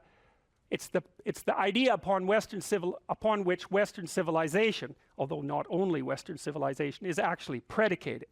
The idea that truth produces health. But for Rogers, that was the entire purpose of the Psychotherapeutic Alliance. You come to see me because you want to be better. You don't even know what that means necessarily, neither do I. We're going to figure that out together. But you come and you say, look, things are not acceptable to me, and maybe there's something I could do about that. So that's the minimal precondition to engage in therapy. Something's wrong, you're willing to talk about it truthfully, and you want it to be better. Without that, the therapeutic relationship does not get off the ground. And so then you might ask, well, what relationships are therapeutic? And the answer to that would be, if you have a real relationship, it's therapeutic. If it isn't, what you have is not a relationship. God only knows what you have. You're a slave, they're a tyrant, you know, you're both butting heads with one another. It's a primate dominance hierarchy dispute. Oh, I don't know, you're like 2 cats in a barrel, or 2 people with their hands around each other's throats. But what you have is not a relationship. So, all right. We may say that the greater the communicated congruence of experience, awareness, and behavior on the part of one individual, that's a reference to the same idea that I was describing with regards to Jung. So let's say you come and talk to me and you want things to go well. Well, I'm going to have to more or less be one thing, because if I'm all over the place, you can't trust any continuity in what I say. There's no reason for you to believe that I'm capable of actually telling you, I'm capable of expressing anything that's true. So the truth is something that emerges as a consequence of getting yourself lined up and beating all the, what would you call, all the impurities out of your soul.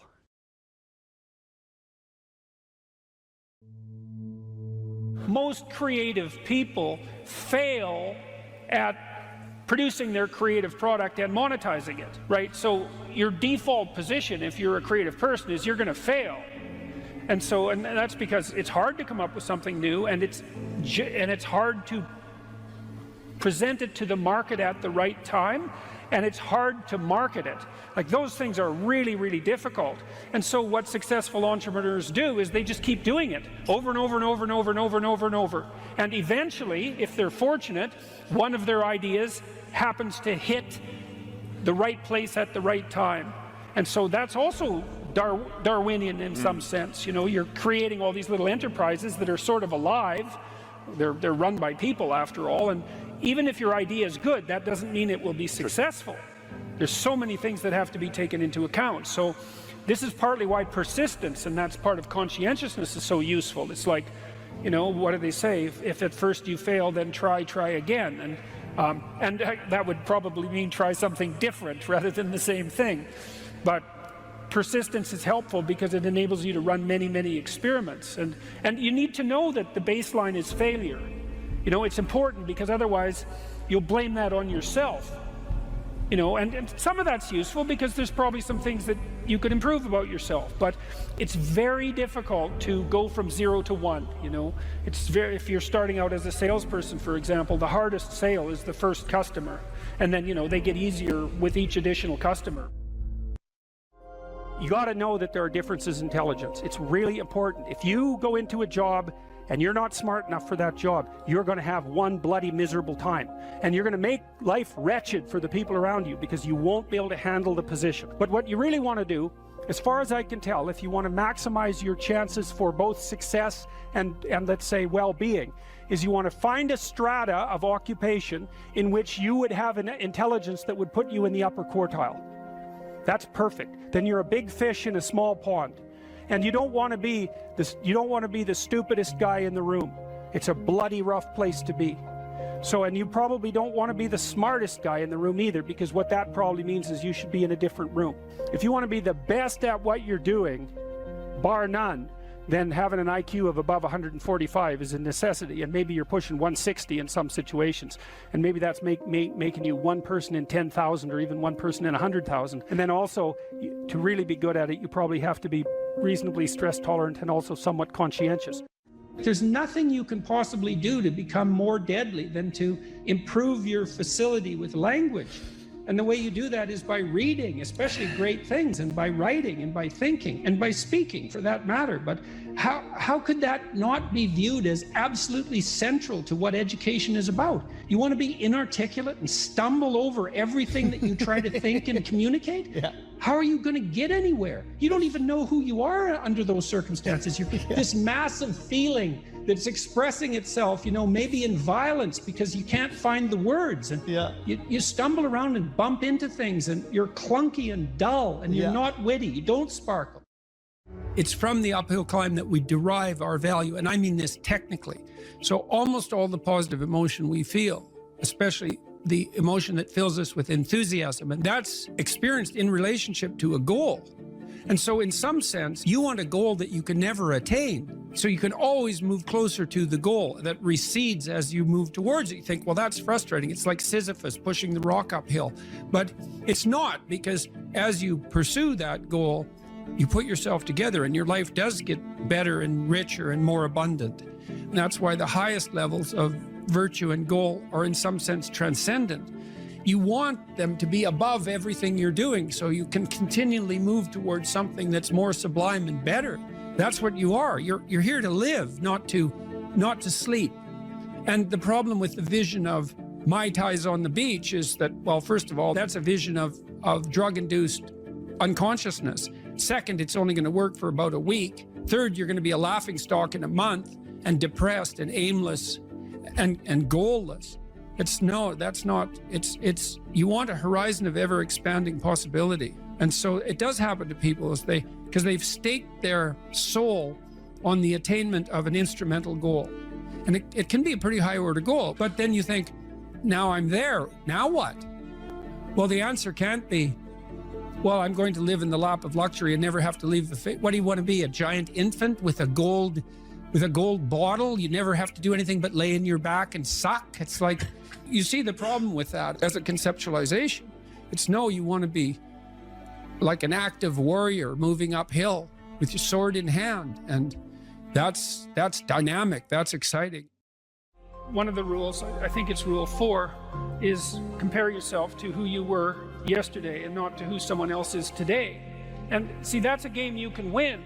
The possibility that you can make yourself slightly better on a continual basis is, I think that's something that's accessible to everyone. I think that's equivalent to leading a virtuous life. And there is something to be said for virtue and truth, you know, and that is one thing. Another thing that I've noticed about people who've been phenomenally successful is that they really do everything they can to live a truthful life. And you can get a bloody long ways by being honest.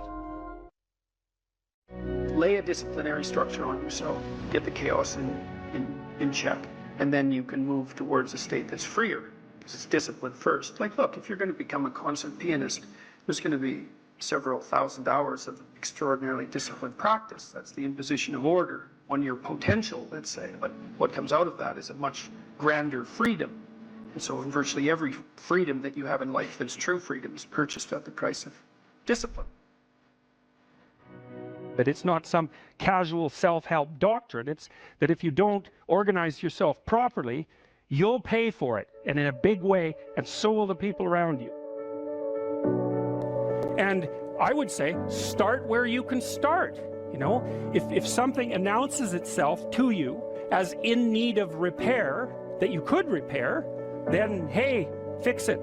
You fix 100 things like that, your life will be a lot different. Now, I often tell people too, fix the things you repeat every day, because people tend to think of those as trivial. You get up, you brush your teeth, you have your breakfast, you know, you have your routines that you go through every day. Well, those probably constitute 50% of your life. And people think, well, they're mundane, I don't need to pay attention to them. It's like, no, that's exactly wrong. The things you do every day, those are the most important things you do, hands down. People are afraid of the truth because often if you reveal it, it causes conflict in the moment. Telling the truth is definitely an adventure. Seeking for sure, but also telling. Another way of going about it is to just say what you think and see what happens. That's an adventure because you don't know what the outcome is going to be. So look, there's this old idea that it's necessary to have faith in the truth. And so here's a way of thinking about that. Someone asks you a question and you might think, well, here's the outcome I want, and so here's how I'm going to answer that question.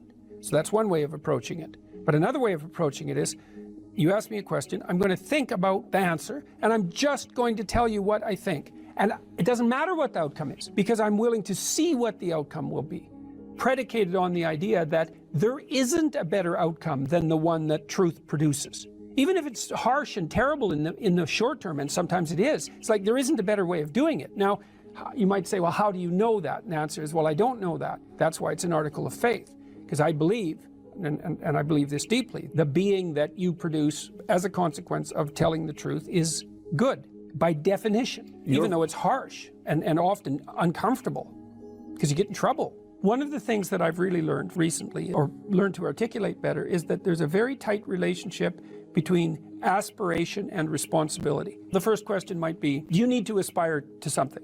And the answer is, well, yes, because you have to do something. If you just sit there, you'll die. You can't just sit there. You have to go act out in the world. Okay, so act towards what?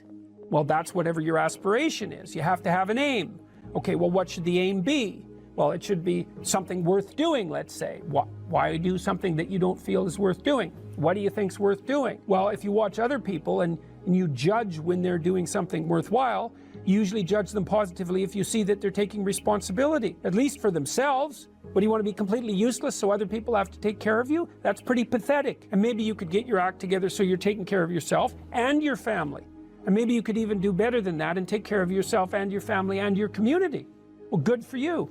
That's responsibility, and that's an aim. Well, here's one of the things that's cool about that, is that your life doesn't have meaning without aspiration or an aim. Okay, so you need a hierarchy of values. There's got to be something at the top. It's got to be something important. If you don't have that, your life doesn't have any meaning. So if you criticize the hierarchy, or even the idea of hierarchy, you destroy the idea of aspiration. And then people have nothing. Well, that's not helpful. People are built for a struggle and they're built for a weight, and you want to take on a heavy burden voluntarily. See if you can put yourself together. See what you can do out in the world while you're waiting to die. It's an all-in game. It better be worthwhile.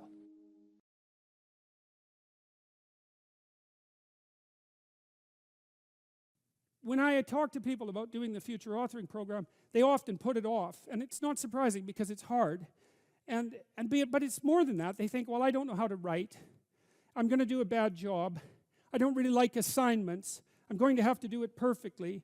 I need to wait till I have enough time. And like one of those is enough to stop you cold, and all 5 of them, you're just done. And so I tell people, do it haphazardly, a tiny bit at a time, and badly, because you can do that. I tell my students when they're doing their theses, master's thesis, write a really bad first draft. And then we have a little conversation about that because they don't think I mean that.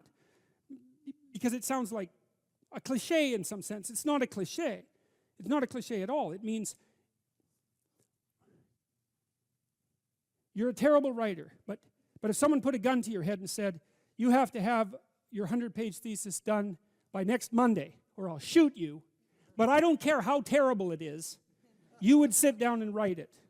And the thing is, then you have it, right? Then you have something, and then you can fix it. You can iterate and fix it. That bad first draft, that's the most valuable thing, and so that's what you need. You need a bad first draft of yourself.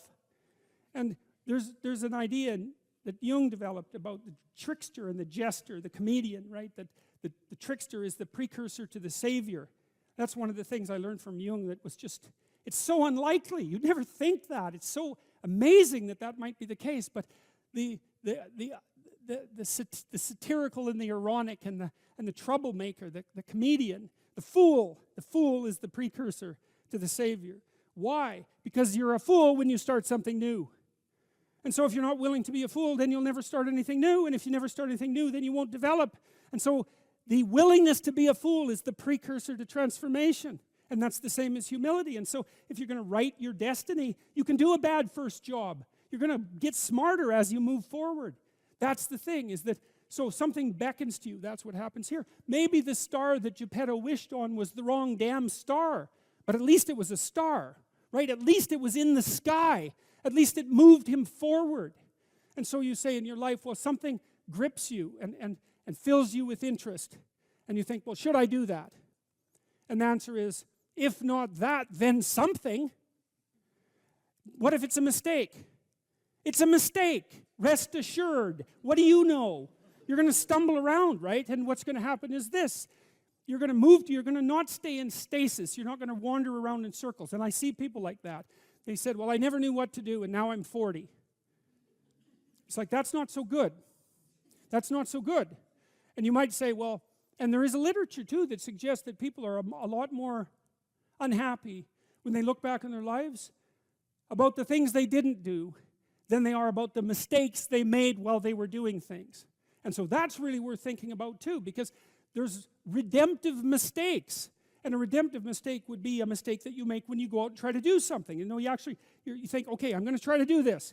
When you're not good at it, you make a bunch of mistakes. It's like, what's the consequence if you pay attention? Is you're not quite so stupid anymore. That's the thing, is you've been informed by the results of your errors. And so what happens is you follow the beacon, you follow the light. And you're blind, so you don't know where the light is. It's dimly apprehended only, and you're afraid to follow it. But you decide to take some stumbling steps towards it. And as you take stumbling steps towards it, you become illuminated and enlightened and informed because of the nature of your experience, because you're pushing yourself beyond where you are, and you're going into the country that you have not yet been in, and you learn something. And so what happens then is the star moves. You move 10 feet towards it, and you think, no, that's not right. I didn't get it right. It isn't there. It's actually there. And so then you see it somewhere else, and you shift yourself slightly, and you move forward. And that's what happens, is that you continue as you change. The thing that guides you forward moves, right? It's like God in the desert in Egypt, the pillar of light that you're following. It's moving. It's not a permanent thing. You move towards it, it moves away, it guides you forward. And so you say, well, what I'm aiming at, paradise itself? And the answer to that is no, because what do you know? You couldn't see paradise if it was right in front of you, but you might get a glimmer of it. And so you move towards it and you grow. And then the next time you open your eyes, you see a little bit more clearly. And that's what happens, is that just happens over and over, right? It keeps moving. And so you move like this. But the thing that's so cool is that all those zigs and zags, you say, and each of those zags and zigs is a catastrophe. I hit a wall, my God, and then I had to die a little bit, and I barely got back up. It's a phoenix transformation at each turn, and it's painful. But the thing is that even though you've traveled 20 miles, let's say, on that road, and you've only moved 3 miles forward, you've moved 3 miles forward instead of falling backwards, because that's the thing too, is that if you stand still, you fall backwards. You cannot stand still, because the world moves away from you if you stand still. And there's no stasis, there's only backwards. And so if you're not moving forwards, then you're moving backwards. And that's more of the underlying truth of the Matthew principle. To those who have everything, more will be given. From those who have nothing, everything will be taken.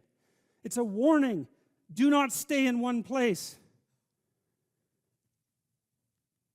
Well, as you zig and zag, maybe the cataclysm of each transformation starts to lessen. There's not so much of you that has to die with every mistake. And maybe you end up oriented at least reasonably properly. And if you were sensible, that would have been your trip. But it wasn't, right? It's that. And perhaps it's a lot worse than that. Perhaps there's no shortage of backtracking. But it doesn't matter, because as you stumble forward, you illuminate and inform yourself. And perhaps that's partly because the world is made of information.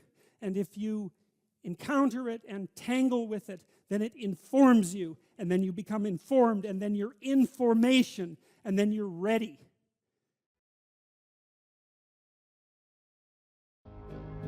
You said that a harmless man is not a good man.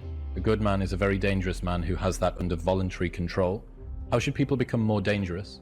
Oh, becoming more articulate is definitely, I would say, that's the primary array of weapons. So, I mean, physical prowess is something, and it's not nothing, that physical confidence that comes along with that as well. But the same thing replicated at the level of the ability to communicate and to think, that's way broader field of battle and opportunity. So this is one thing that isn't taught well, especially to boys. It's more important to teach it to boys, I would say, because they're more skeptical of the educational enterprise in general, generally speaking, partly because they're less obedient, partly because they're less agreeable. That's particularly true for disagreeable boys. And agreeable boys get higher grades independent of their IQ and their academic achievement, because they're easier to deal with. So what do you tell disagreeable boys? There's nothing that makes you more formidable than verbal competence, than being able to articulate, be able to think, to marshal your arguments, right? It's a battlefield metaphor. Get everything in order. Get all your information straight, to marshal your forces. And so, I mean, that's part of the reason that rap artists are so popular, especially among disaffected young men, black and white alike, because they're unbelievably articulate. They have this incredible verbal prowess. It's unbelievably attractive.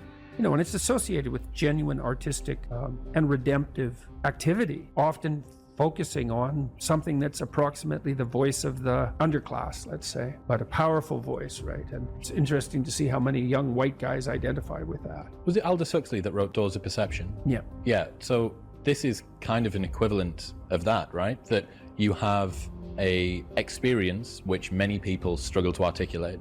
You take the best of us, the one that has the most precise, most articulate, erudite language. You drop them in and you say, okay, show us what you've learned. This is the equivalent, but for just a different community, a different sort of life, that maybe you don't have the ability to describe what it feels like to live on a council estate in Manchester or in, one of the neighborhoods of Brooklyn or whatever it might be. And then this person can. And it feels like it's your voice. Yeah, well, if you're a young man, you still feel alienated from your place as rightful heir of the proper kingdom. I mean, that's an existential truism for everyone, particularly for every young man, because he is an outsider in many ways. He's young and juvenile and not very highly valued, and then is in some sense hurt by the inadequacies of the current king, the current culture, and is easily turned against it because of that. And that's the machinations of the evil uncle. That's the King Arthur story. That's the story of Horus and Osiris. It's an ancient story. It's the story of Sauron, and it's there all the time. And you see in that, in rap music, in hip hop, all of that alienation being given an articulated voice in an artistic sense. And that's a good example of the power of verbal facility. And that's the route to, let's say, marketing education to young men. It's like, you want to take your rightful place in the kingdom? It's like, get your tongue straight, man. Get it under control in the highest possible sense. We went to a comedy club, Tammy and I, in New York, the Comedy Cellar. It's a great comedy club. And the last comic was an English guy. And he was not particularly physically prepossessing, and he made a lot of jokes about that, and it was quite funny. And then he divided the audience into 5 sections, and he asked each section to toss up a topic, just to yell out a topic. And they were like random topics like the Kennedy assassination and electric lighting before 1890. Those were 2 of the topics, and the other 3 were just as diverse. And then he put on some beats, and he did about an 8-minute rap. Every verse rhymed, and he tied the whole thing together at the end and ended at the end of the music, all spontaneously. It was unbelievable. And that's Logos, man. That's the redemptive power of the Logos right there. The magic word, the sacred word, just manifesting itself on stage. There's something very impressive. Something about that does feel dangerous as well. Not in a, I need to be concerned and this should be contaminated and walled off, but in a way that you think, that person has so much competence that it's flowing out of them, and you almost feel competent by being around them. But you certainly feel competent by appreciating it. Yeah. Right? Because it speaks to the part of you that is capable of appreciating such things. You think, wow, that's really something. That's an amazing display. That's an amazing thing to see. Amazing, right? A very interesting word, amazing. And you're trapped by the charisma of that. And that charisma, that's not nothing. That's a signal of something redemptive occurring. That accounts for virtually all of the attraction of hip hop and raps. The articulated voice of the struggling but worthy underclass. I suppose that's a good way of putting it. But those who are alienated from their rightful place. And so that verbal prowess is one of the ways they struggle up towards the light and that's a good example of that, of having that danger under control, because it's a dark genre in many ways, right? There's a real undercurrent and air of violence that surrounds that and its culture, like the punk movement in the UK back in the late 70s. Same sort of thing, but that capacity to express that in a poetic manner, in a compelling manner. Johnny Rotten was great at that. He was so intense. He has a song called Rise, which I used to show my clients all the time when I was starting assertiveness training with them. I'd put on Johnny Rotten's Rise, and the line in there is, anger is an energy, and he's got these unbelievably intense eyes. Anger is an energy. You bet. And John Lydon, man, he could channel that like almost no one I've ever seen. He'd get that anger built up inside him, and then it was completely under control, and he expressed it in his music, and he's absolutely captivating, unbelievably charismatic. And I really liked his music, that raw anger in the music. But it was in the bloody music, wasn't it? It wasn't some random riot, you know? He transmuted that into something, you know, you can argue about the poetic merits of punk rock, although I don't think you should. I mean, I Did It My Way, Sid Vicious's version of I Did It My Way. My God, that's a work of genius, that. It's so brilliantly satirical.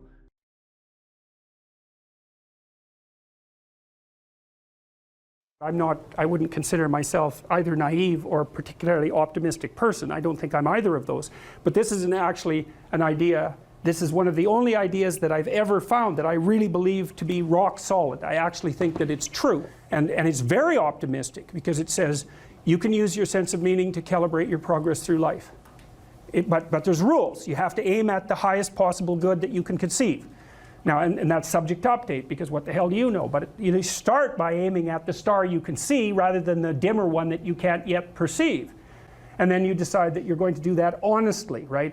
That's a big decision. So the first decision, I think, in some sense, is a decision of love.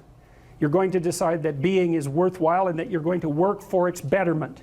And that's a decision that's based on love. And the second decision is based on truth. Having made that decision, you're going to play a straight game. Having made those two decisions, I think that you can allow your sense of meaning to calibrate your pathway. And then what's so interesting is that you hit a state that's as close to paradisal as you're going to hit right away, because being engaged like that, it's better to be engaged in the solution of a complex problem than not to have a problem at all.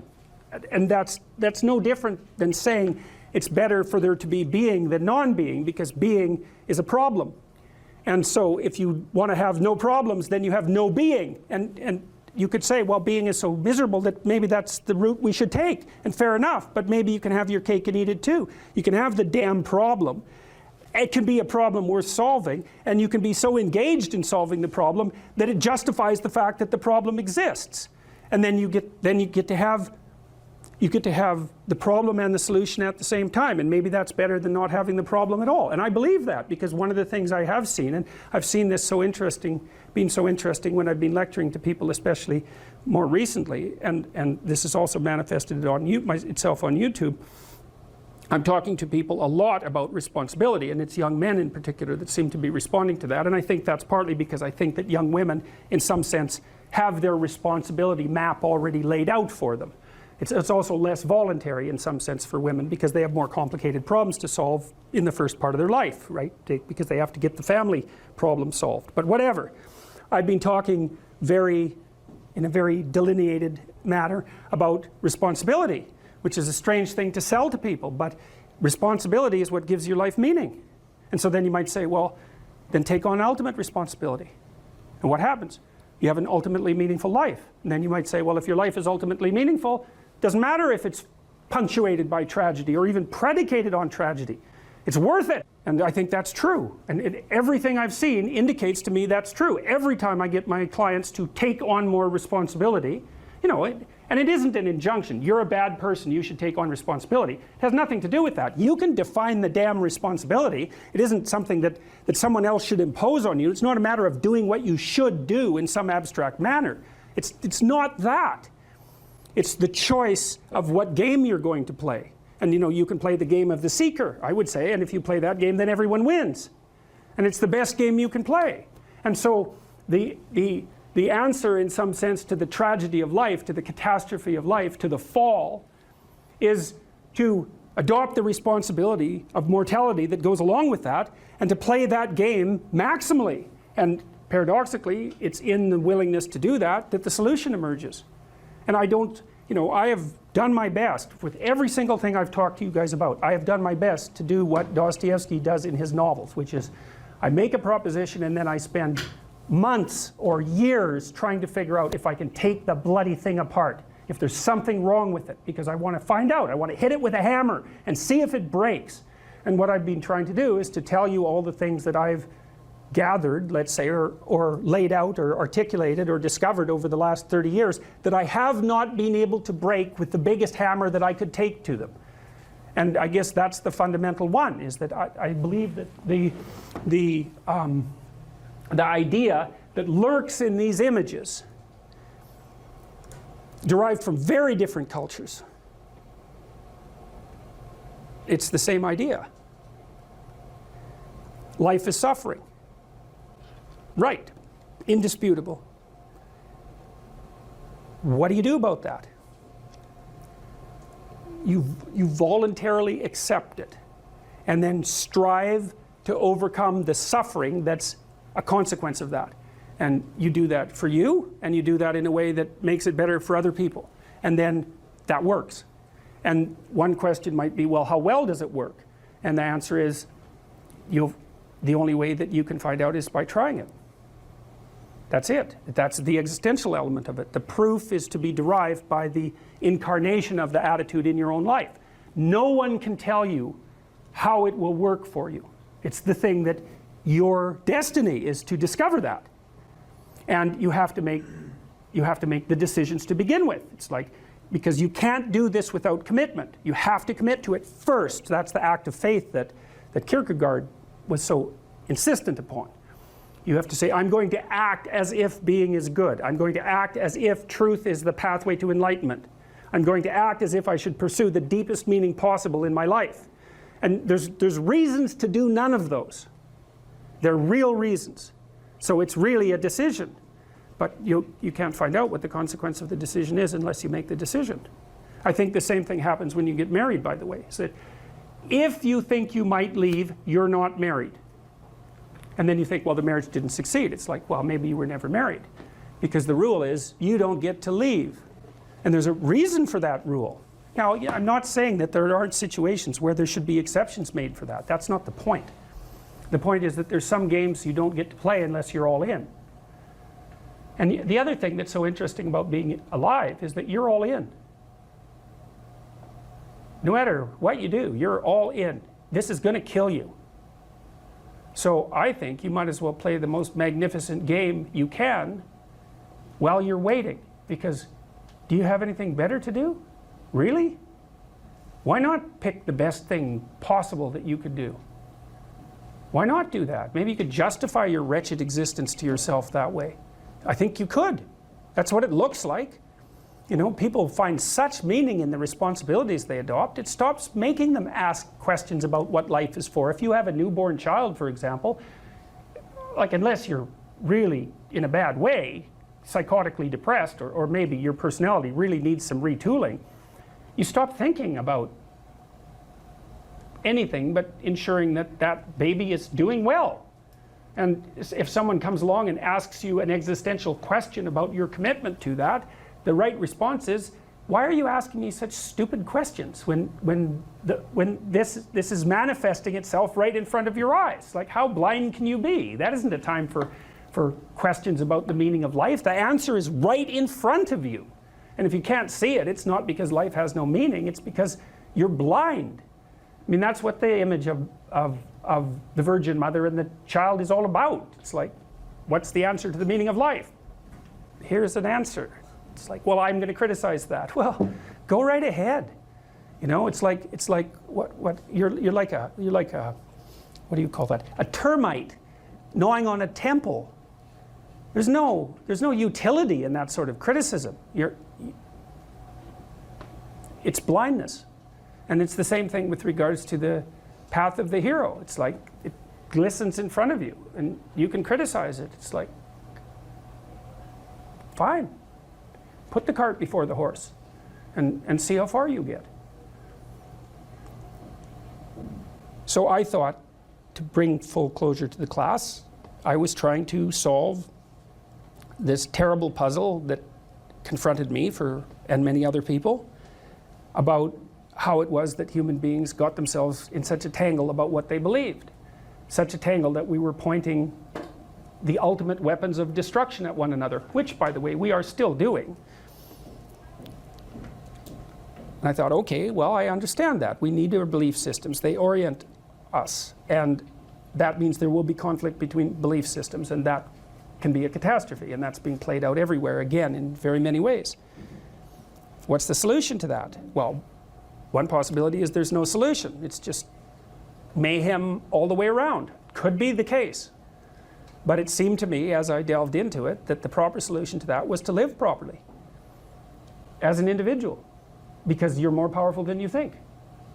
Way more powerful than you think. I mean, God only knows what you are in the final analysis. You're blind to your own weaknesses, but you're also blind to your own strengths. And so then I think, well, if you got your act together, it'd be better for you, and instantly it would be better for your family, assuming they wanted you to get your act together, and not everyone does, and then it would be better for the community. It's like, how far could you take that? If you stopped wasting time, and if you stopped lying, and if you oriented yourself to the highest possible good that you could conceive of, and you committed to that, how much good could you do? Well, I would say, why don't you find out? So that's what I think you should do. You should find out. You don't have anything better to do. And there's nothing in it, as far as I've been able to tell, there's nothing in it but good. So maybe you could sort yourself out so that you wanted nothing but the good. And then maybe you could help make that manifest in the world. And maybe we wouldn't have all these terrible problems then. At least we'd have fewer of them, and that would be a start. So it's the answer to the problem of humanity is the integrity of the individual. That's the answer. So, and states that are predicated on that realization are healthy. So, and states that aren't are doomed to stagnation and catastrophic collapse. And personalities that are predicated on self-tyranny and the tyranny of others are doomed to collapse. So, and then you think, well, what's the barrier? And the barrier is, are you willing to accept the responsibility? And part of the answer to that is, reduce the damn responsibility until it's tolerable. You don't have to fix everything at once. You could just start by fixing the things that you could fix. Or you could even do it more. You could do it with even less self-sacrifice. You could start by fixing only the things that you want to fix. God, you can get a massive way that way. So do it. See what happens. That's what you should have been taught in university right from the beginning. It's like, aim at the highest good. Tool yourself into something that can attain it. And go out there and manifest it in the world. And everything that comes your way will be a blessing. And so all you have to do is give up your resentment and your hatred. I know that's a hard thing to give up because you have plenty of reason for it. That's probably a good place to stop. So it was a pleasure.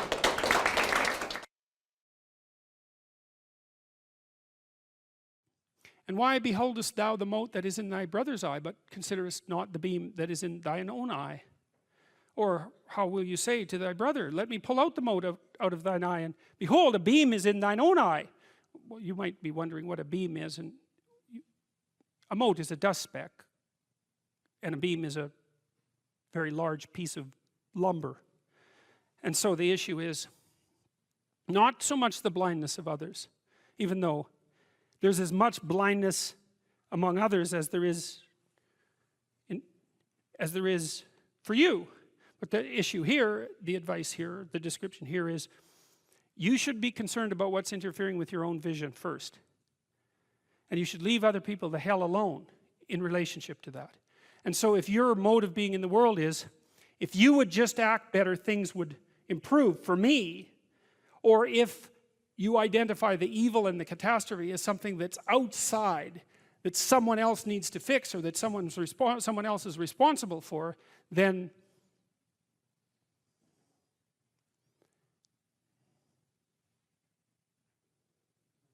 you're not going to fix that. And you're going to remain blind to the things that you're doing and not doing that make things not go well. And so it's just better to think, all right, I'm probably blind in many, many ways. And maybe there are some ways that I could rectify that, because it's highly probable that you're blind in all sorts of ways. I mean, in fact, it's virtually certain. And so it's just more useful to think, how is it that I'm wrong in this situation? I'll tell you something that I learned to do when I was arguing with my wife, which happened quite frequently, because when you actually communicate with people, you find out that there's many things that you don't agree on. And that's because you're actually different creatures. And so if you're actually going to have a truthful conversation, then you're going to find out that you don't see things the same way, and then you can either pretend that that's not the case and gloss over it and then end up in a 30-year silent war, or you can have the damn fight when you need to have it and see if you can straighten it out. So now and then we'd get in a situation where we were at loggerheads, we couldn't move. And you know, it would spiral up into hate speech, let's say. Because, yeah, everyone laughs because they know they manifest plenty of hate speech towards those they love. So one of the things we learned to do was, when we hit an impasse, was to separate and to go our own ways and to go sit and think, okay, look, we're at this unpleasant situation. We can't figure out how to move forward. I'd always think, of course it's her fault. Obviously it's her fault. At least 95%. But maybe there was something I did that contributed like 5% to it. And so I would sit and think and ask myself a question, which was, is there anything I did in the last 6 months that increased the probability that this impasse would manifest itself?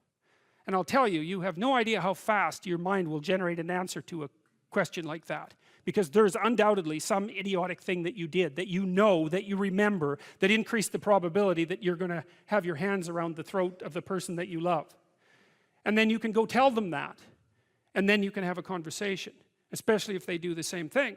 Say, look, you know, here's how I'm an idiot in this situation. And the other person says, well, yeah, here's how I'm an idiot. And then you're two idiots, and then maybe you can have a conversation. So, thou hypocrite, first cast out the beam of out of thine own eye, and then shalt thou see clearly to cast out the mote of thy brother's eye. That's, hey, hard to argue with that. Ask, and it shall be given you. Seek, and ye shall find. Knock, and it shall be opened unto you. For everyone that asketh receiveth, and he that seeketh findeth, and to him that knocketh it shall be opened. That sounded pretty optimistic again. But again, I think it's a description of the structure of existential reality, and by which I mean, when I'm in my clinical practice and I observe, and this is also the case with my students, is, let's say, people's lives aren't what they would like them to be. And so then you ask, why? Well, forget about tragedy and catastrophe, because that's self-evident, and we're not going to discuss that. Although the degree to which you bring about your own tragedy is always indeterminate. But I would never say that every terrible thing that is visited on a person is something they deserved. I think that that's a very dangerous presupposition, especially because everyone gets sick and everyone dies.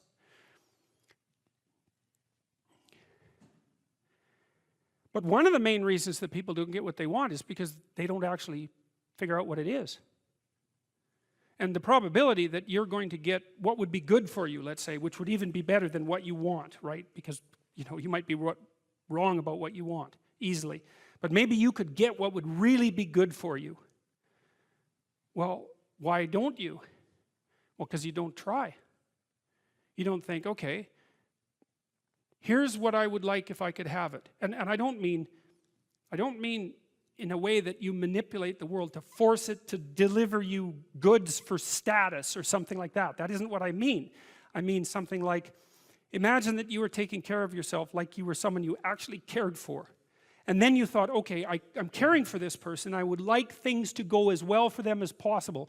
What would their life have to be like in order for that to be the case? Well, people don't do that. They don't sit down and think, all right, you know, let's figure it out. You've got a life. It's hard, obviously. It's like 3 years from now, you can have what you need. You've got to be careful about it. You can't have everything. You can have what would be good for you, but you have to figure out what it is, and then you have to aim at it. Well, my experience with people has been is, if they figure out what it is that would be good for them, and then they aim at it, then they get it. And it's strange because they don't it's a strange thing. It's not quite that simple because, you know, you may formulate an idea about what would be good for you, and then you take 10 steps towards that, and you find out that your formulation was a bit off, and so you have to reformulate your goal. You know, so you're kind of going like this as you move towards the goal. But a huge part of the reason that people fail is because they don't ever set up the criteria for success. And so, since success is a very narrow line and very unlikely, the probability that you're going to stumble on it randomly is 0. And so there's a proposition here, and the proposition is, if you actually want something, you can have it. Now the question then would be, well, what do you mean by actually want? And the answer is that you reorient your life in every possible way to make the probability that that will occur as certain as possible. And that's a sacrificial idea, right? It's like, you don't get everything. Obviously. But maybe you can have what you need. And maybe all you have to do to get it is ask. But asking isn't a whim or today's wish. It's like, you have to be deadly serious about it. You have to think, okay, like, I'm taking stock of myself. And if I was going to live properly in the world, and I was going to set myself up such that being would justify itself in my estimation, and I don't mean as a harsh judge, exactly what is it that I would aim at? Well, one of the things I've found is that in test of this theory, let's say, you could try this. This is a form of prayer, knocking. Sit on your bed one day and ask yourself, what remarkably stupid things am I doing on a regular basis to absolutely screw up my life? And if you actually ask that question, but you have to want to know the answer, right? Because that's actually what asking the question means. It doesn't mean just mouthing the words. It means you have to decide that you want to know. You'll figure that's out so fast it'll make your hair curl. It's as if Jung thought about this. He thought that people had two poles of consciousness, and one was the individual consciousness that we each identify with, and the other was something he called the self, and the self is you might think about it as the divine within. That's close enough approximation. It's the universal part of your consciousness. It's your conscience. That's another way of thinking about it, whatever your conscience is. But it's something that you can consult. It's like the Socratic daemon. Socrates said that the thing that made him different than everyone else in Greece was that he consulted his daemon, his genius. He asked himself how it was that he should conduct himself in the world, and then he did that, whatever it was. He didn't try to force a solution, he didn't try to force a solution selfishly. He asked, I'm going to manifest myself in the best possible manner in the world. I would like to do that. What would that be? Well, you're perfectly capable of thinking. God only knows how. You're perfectly capable of immense feats of imagination and dream and fantasy. God only knows how you do all of that. What would happen if you consulted yourself about the best possible outcome for you? You might get an answer. Well, that's what this proposition is.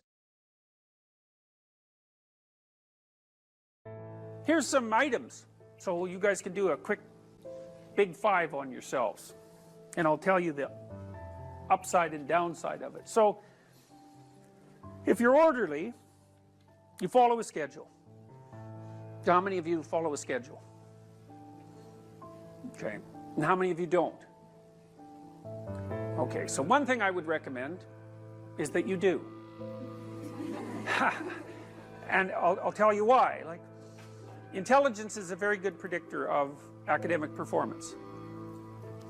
And there's not a lot you can do about your intelligence. I mean, you can squander it, but it's very difficult to improve it. Conscientiousness, well, it's a trait too, so it's hard to work on, but we know that conscientious people get better grades.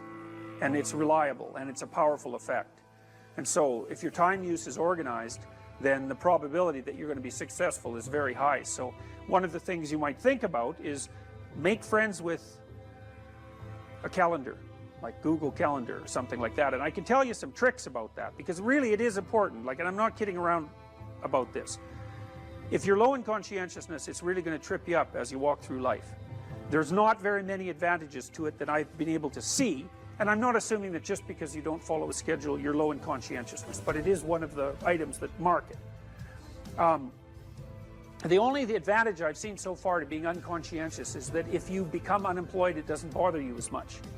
And I mean, that actually turns out to matter in some situations. So like, if a big company has to shed 50% of its employees, it's the conscientious people are going to suffer themselves to death for it. And the unconscientious people, they're not going to care anyways, because they weren't working anyways. So it doesn't matter if they have a job or not. So here's one way of thinking about making use of a schedule. Often people are afraid of schedules because they think of them as a trap. You make a schedule and it's like this little prison that you have to live inside, and and all you're doing in your schedule is putting down things you have to do or should do, and so there's not a lot of fun in that. And so not only is it a trap or a prison, but it's kind of an unpleasant one.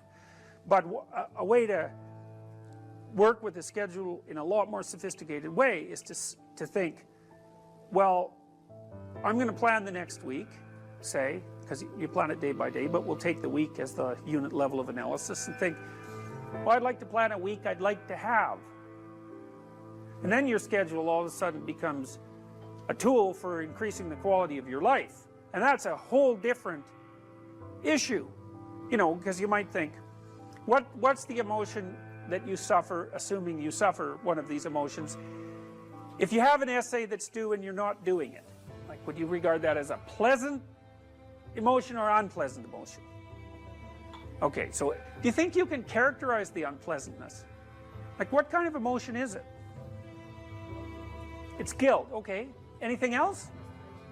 Frustration? Yeah, so you're sort of frustrated with yourself. Yeah, you need a slap, right? You think, I need a slap. So, okay, so guilt, anything else? Anxiety? Restlessness? So that's kind of an agitation. Yeah, it's because your body knows you should be doing something, but you're not pointing it in the right direction, so it's shame? Is that reasonable? So, okay, so the reason I was asking you about that is because, most of the negative emotions are associated with neuroticism, but some of them seem to be associated with conscientiousness. And the conscientious negative emotions seem to be guilt and shame, fundamentally. And so recent research, and really recent, I only got this paper like a week ago, I think it's about 4 months old, seem to indicate that conscientious people feel less guilt, but they're more guilt prone. So if they don't do something, that makes them guilty, but they organize their time so they are doing the things they're supposed to do, so then they don't feel guilty. So anyways, back to the schedule. So, all right, you think about your week and you think about your day, and you think, well, how would you improve the quality of a given day or a given week? Well, one of the ways of improving it is to not put yourself into the situation where there are things hanging over your head that you have to feel guilty and ashamed about, because that's a very unpleasant way of being. And if you have an essay that's due in a week and you're procrastinating, then the fact that you have to do that essay can ruin the whole week. And even when you're doing something that's positive, hypothetically, it's kind of that horrible kind of positive that you experience when you know that you should be doing something else. And so that's when you end up watching YouTube videos about like dancing cats or something like that. And it's at best it's a guilty pleasure. It's not a pleasure at all. You think like, what the hell am I doing watching videos of dancing cats, But then you know that you're procrastinating, and that's low quality, very low quality existence. So if you use your schedule, you can think, okay, well, here's some times that I'm going to do this work. And then you can also sort of ask yourself about that when you're designing your schedule. Because you don't want to design a schedule like you're Adolf Hitler telling yourself what to do, because you're not going to comply with it then. What you have to do if you're going to design a schedule is you have to ask yourself, all right, I'm going to set aside some time to study over the next week or to do this essay or whatever it is. How much time would I actually spend studying? An hour or two a day might be a worthwhile thing to schedule in, and I would say don't schedule in more than that to begin with, because then you'll fail and then you'll stop using the schedule. And so the other thing you want to do is you want to schedule in things that you want to do, and then you want to look at the day or the week and you want to think, hey, that's a week I'd like to have. If I had a week like that, it would be good. I'd be caught up so that all that negative emotion doesn't have to accrue. And I would have done a bunch of things that I'm interested in doing, and at the end of the week I'd be in better shape than I was at the beginning. And if you treat a schedule like that, so that what you're using it is to design the days and weeks that you want to have, instead of using it as this little, jail that you have to put yourself in that you're not going to do anyways, then you can learn to use them. And that's one thing you can do to make yourself more industrious, more conscientious. Follow a schedule. I've told people to learn to use a schedule, and people often hate schedules because they act as their own tyrants, right? They say, well, you have to do this unpleasant thing, and then here's another unpleasant thing you have to do, and then you have to do this unpleasant thing, and you do that for about 3 days, and you think, to hell with this, I'm not doing that, and you fall off the wagon. That isn't what you're supposed to do with a schedule. You're supposed to use it to design the days that you would like to have if you were taking care of yourself. And so some of that is, you wake up in the morning and you think, here's 5 things I have to do that if I don't do, my life will be worse. It's like paying bills, for example, or taking out the garbage. It's like you have to do those because otherwise things degenerate. So you got to put some of those in the schedule, because otherwise tomorrow is worse than today, and that's a bad trajectory. But you also want to build in things, you've got to act in some sense like you're dealing with a relatively recalcitrant 9-year-old. It's like, so, well, here's some things you have to do, but here's some things that if you do, you could reward yourself with. And if you get the balance there between obligation and reward right, then you'll find that you're motivated to do the things. And that's what you want to do. You want to do that so it's sustainable across days and weeks and months.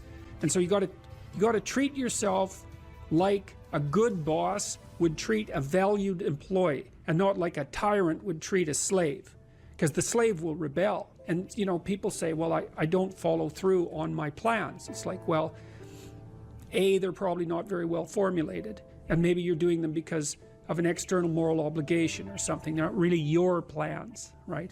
And B, you're acting like a tyrant and a slave, and that's a bad relationship to have with yourself. Treat other people as you would like to be treated. It works both ways.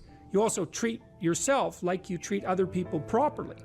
So that's a necessary thing, and often people don't do that. But the scheduling is really important.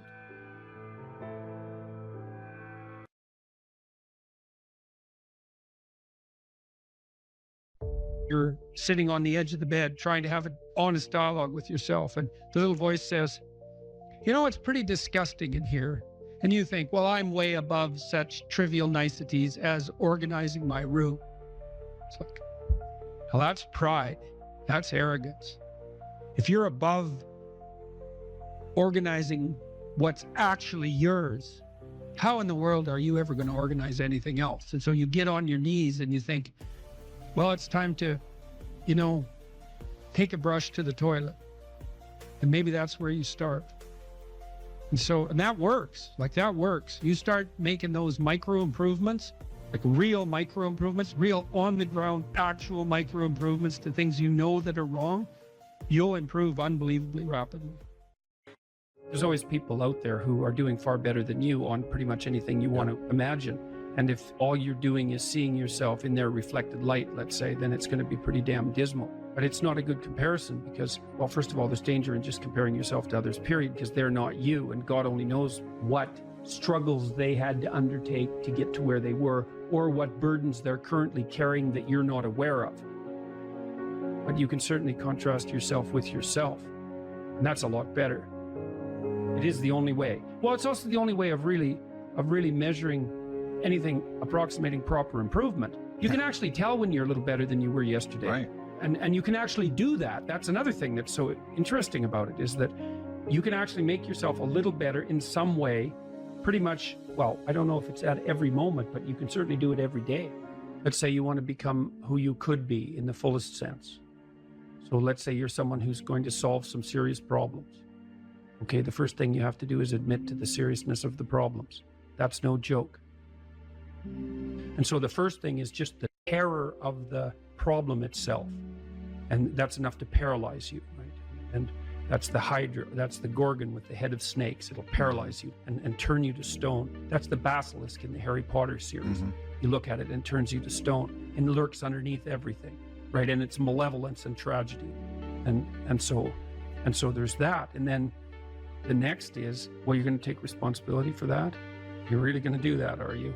That's a hell of a load, man. And so it's daunting to even consider that. And then there's the discipline and responsibility that necessitates, which is also daunting. It's like, oh my God, the problem's that serious. I'm really going to have to get my act together in order to not contribute to it, much less solve it.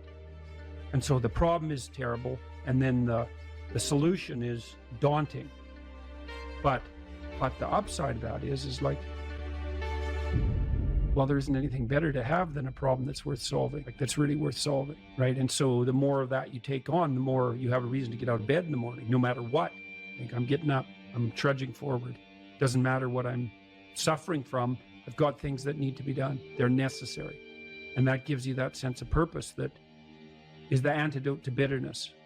Okay, well, let's say you want your life to be meaningful. It's like, okay, then what you do matters. It actually matters.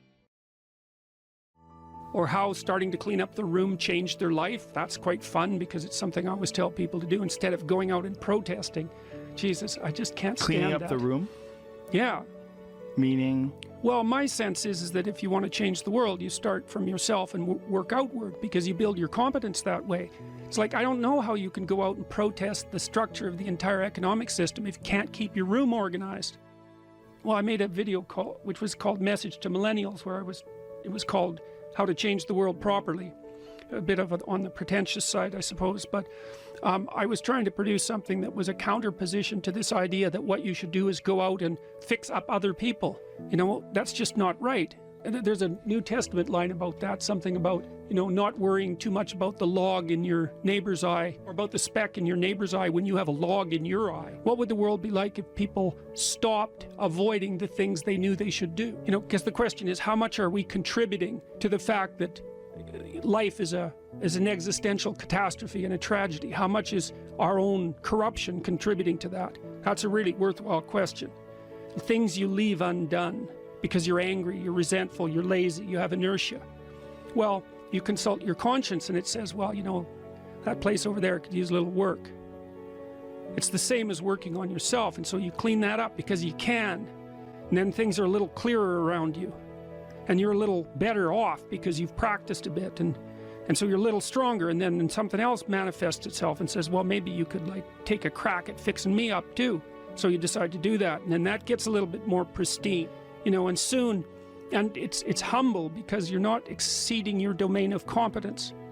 It's like, don't be fixing up the economy, 18-year-olds. You don't know anything about the economy.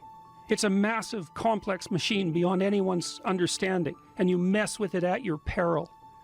So, and can you even clean up your own room? No. Well, you should think about that. You should think about that. You only have to ask a stupid question once. You ask a stupid question, and if you're in a crowd and you ask a stupid question, 80% of the people in the crowd have the same question. They're just too cowardly to ask. But you ask and then someone actually tells you, you never have to ask that question again. You're no longer stupid. What stupid thing am I doing that I could quit doing? That I would quit doing? Because those aren't the same thing, right? Because there's stupid things that you're doing that you're just not going to quit doing because you like them. But there might be something on the edge there where you could stop that. If you want to know something about yourself, sit on your bed one night and say to yourself, you got to mean this, you got to be desperate. This is no game, this. My life is not everything I want it to be, and perhaps it's not everything that I need it to be. And by need, I mean my life is so unbearable that the suffering that's attendant upon that is make me nihilistic, cynical, bitter, resentful, driving the proclivity to see evil everywhere except within my own heart. These are problems, man. And you ask yourself, you sit on the bed and say, okay, man, I'm ready to learn something. What's one thing I'm doing wrong that I know I'm doing wrong that I could fix, that I would fix? It's like, you meditate on that, you'll get an answer. And it won't be one you want, but it'll be the necessary one. And it's often something that will point you to small things. That works. You start making those micro improvements, real micro improvements, real on the ground, actual micro improvements to things that are wrong, you'll improve unbelievably rapidly. There's never been a better time for the majority of people to be alive. And the future, although we're vulnerable and terrible things can always happen to us, it's hard to make a case that the future doesn't look comparatively positive. We're becoming extremely technologically sophisticated, and the world is changing at an incredibly rapid rate, and the only way we're going to be able to manage that in a positive way is if each of us, or as many of us as possible, are capable of making wise and careful and truthful decisions. And if we do that, then maybe things can continue to improve. You don't get people to stand up on their own 2 feet and to adopt responsibility if everything is given to them. And that's a real conundrum.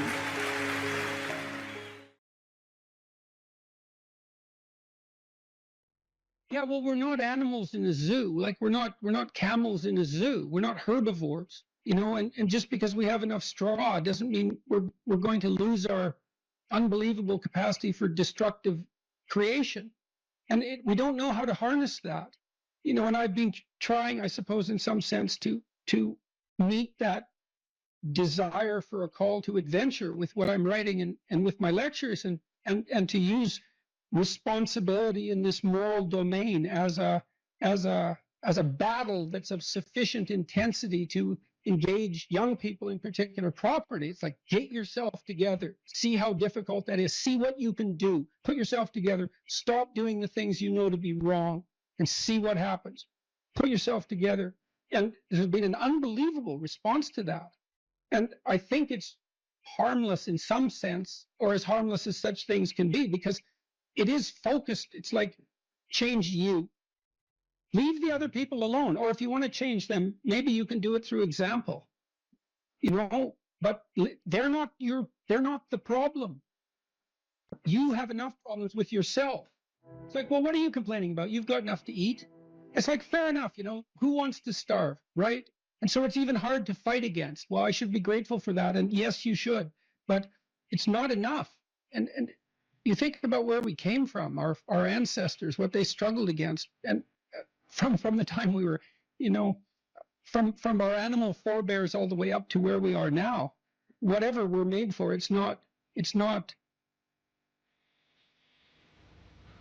Twinkies and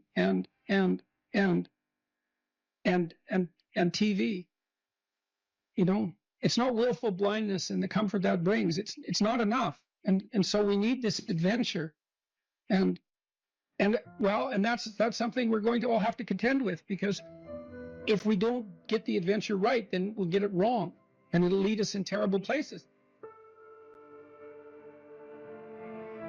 One of the things I've said that people have repeated many times, and that it's in memes, and you can buy it on, you know, merchandise items and that sort of thing. A good man is a very dangerous man who has himself under control.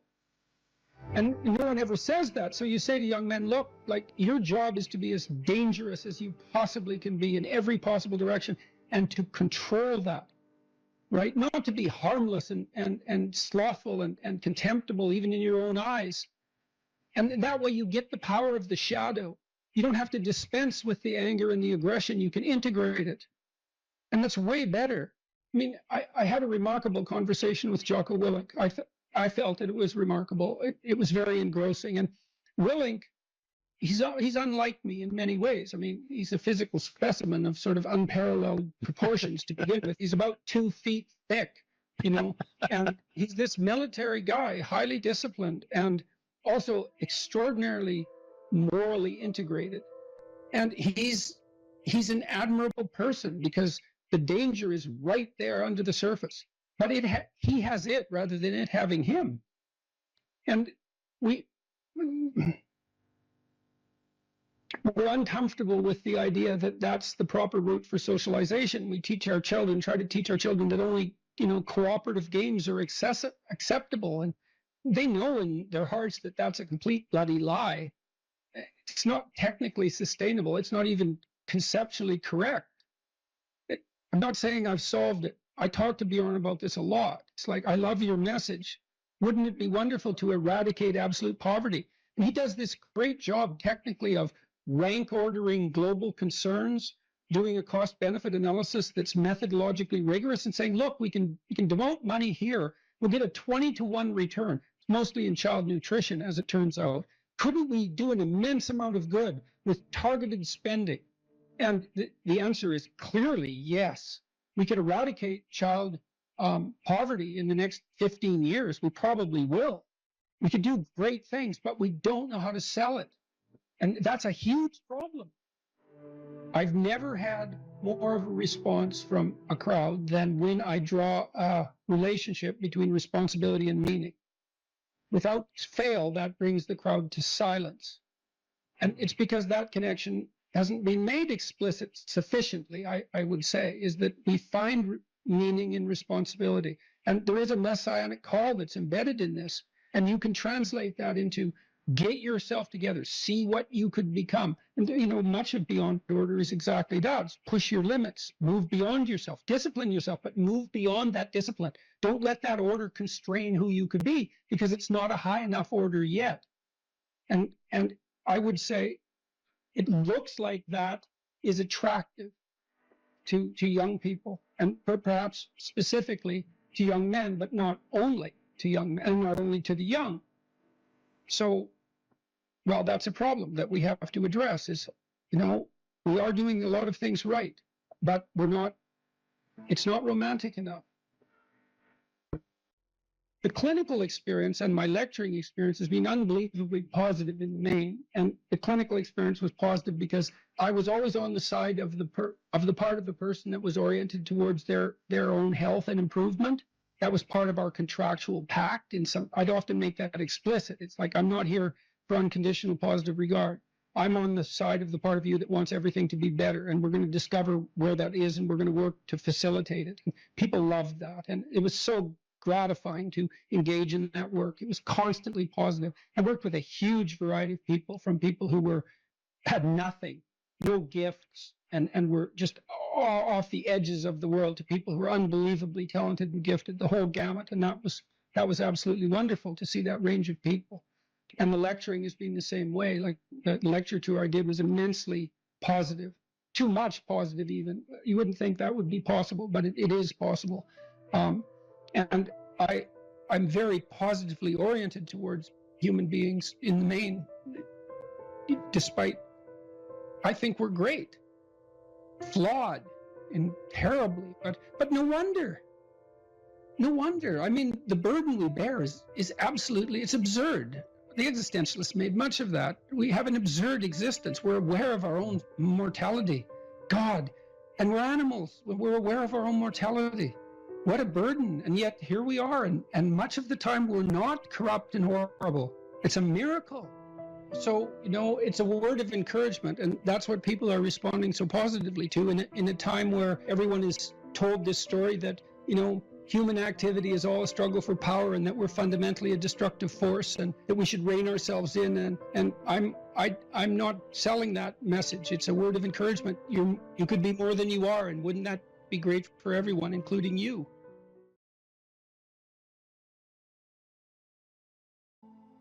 Any advice for students here? Yeah, read great books. Really, man. You've got this 4-year period that has been carved out of your lives by society. It's given you an identity, like a high-quality identity, and freedom at the same time. Man, you're not going to get that again in your life.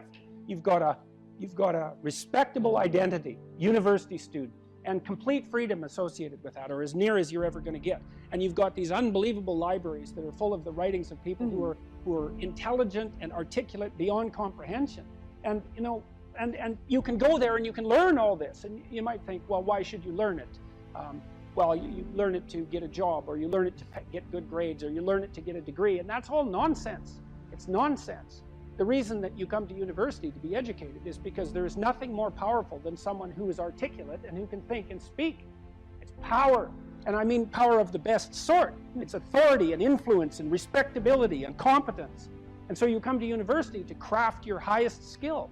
And your highest skill is to be found in articulated speech.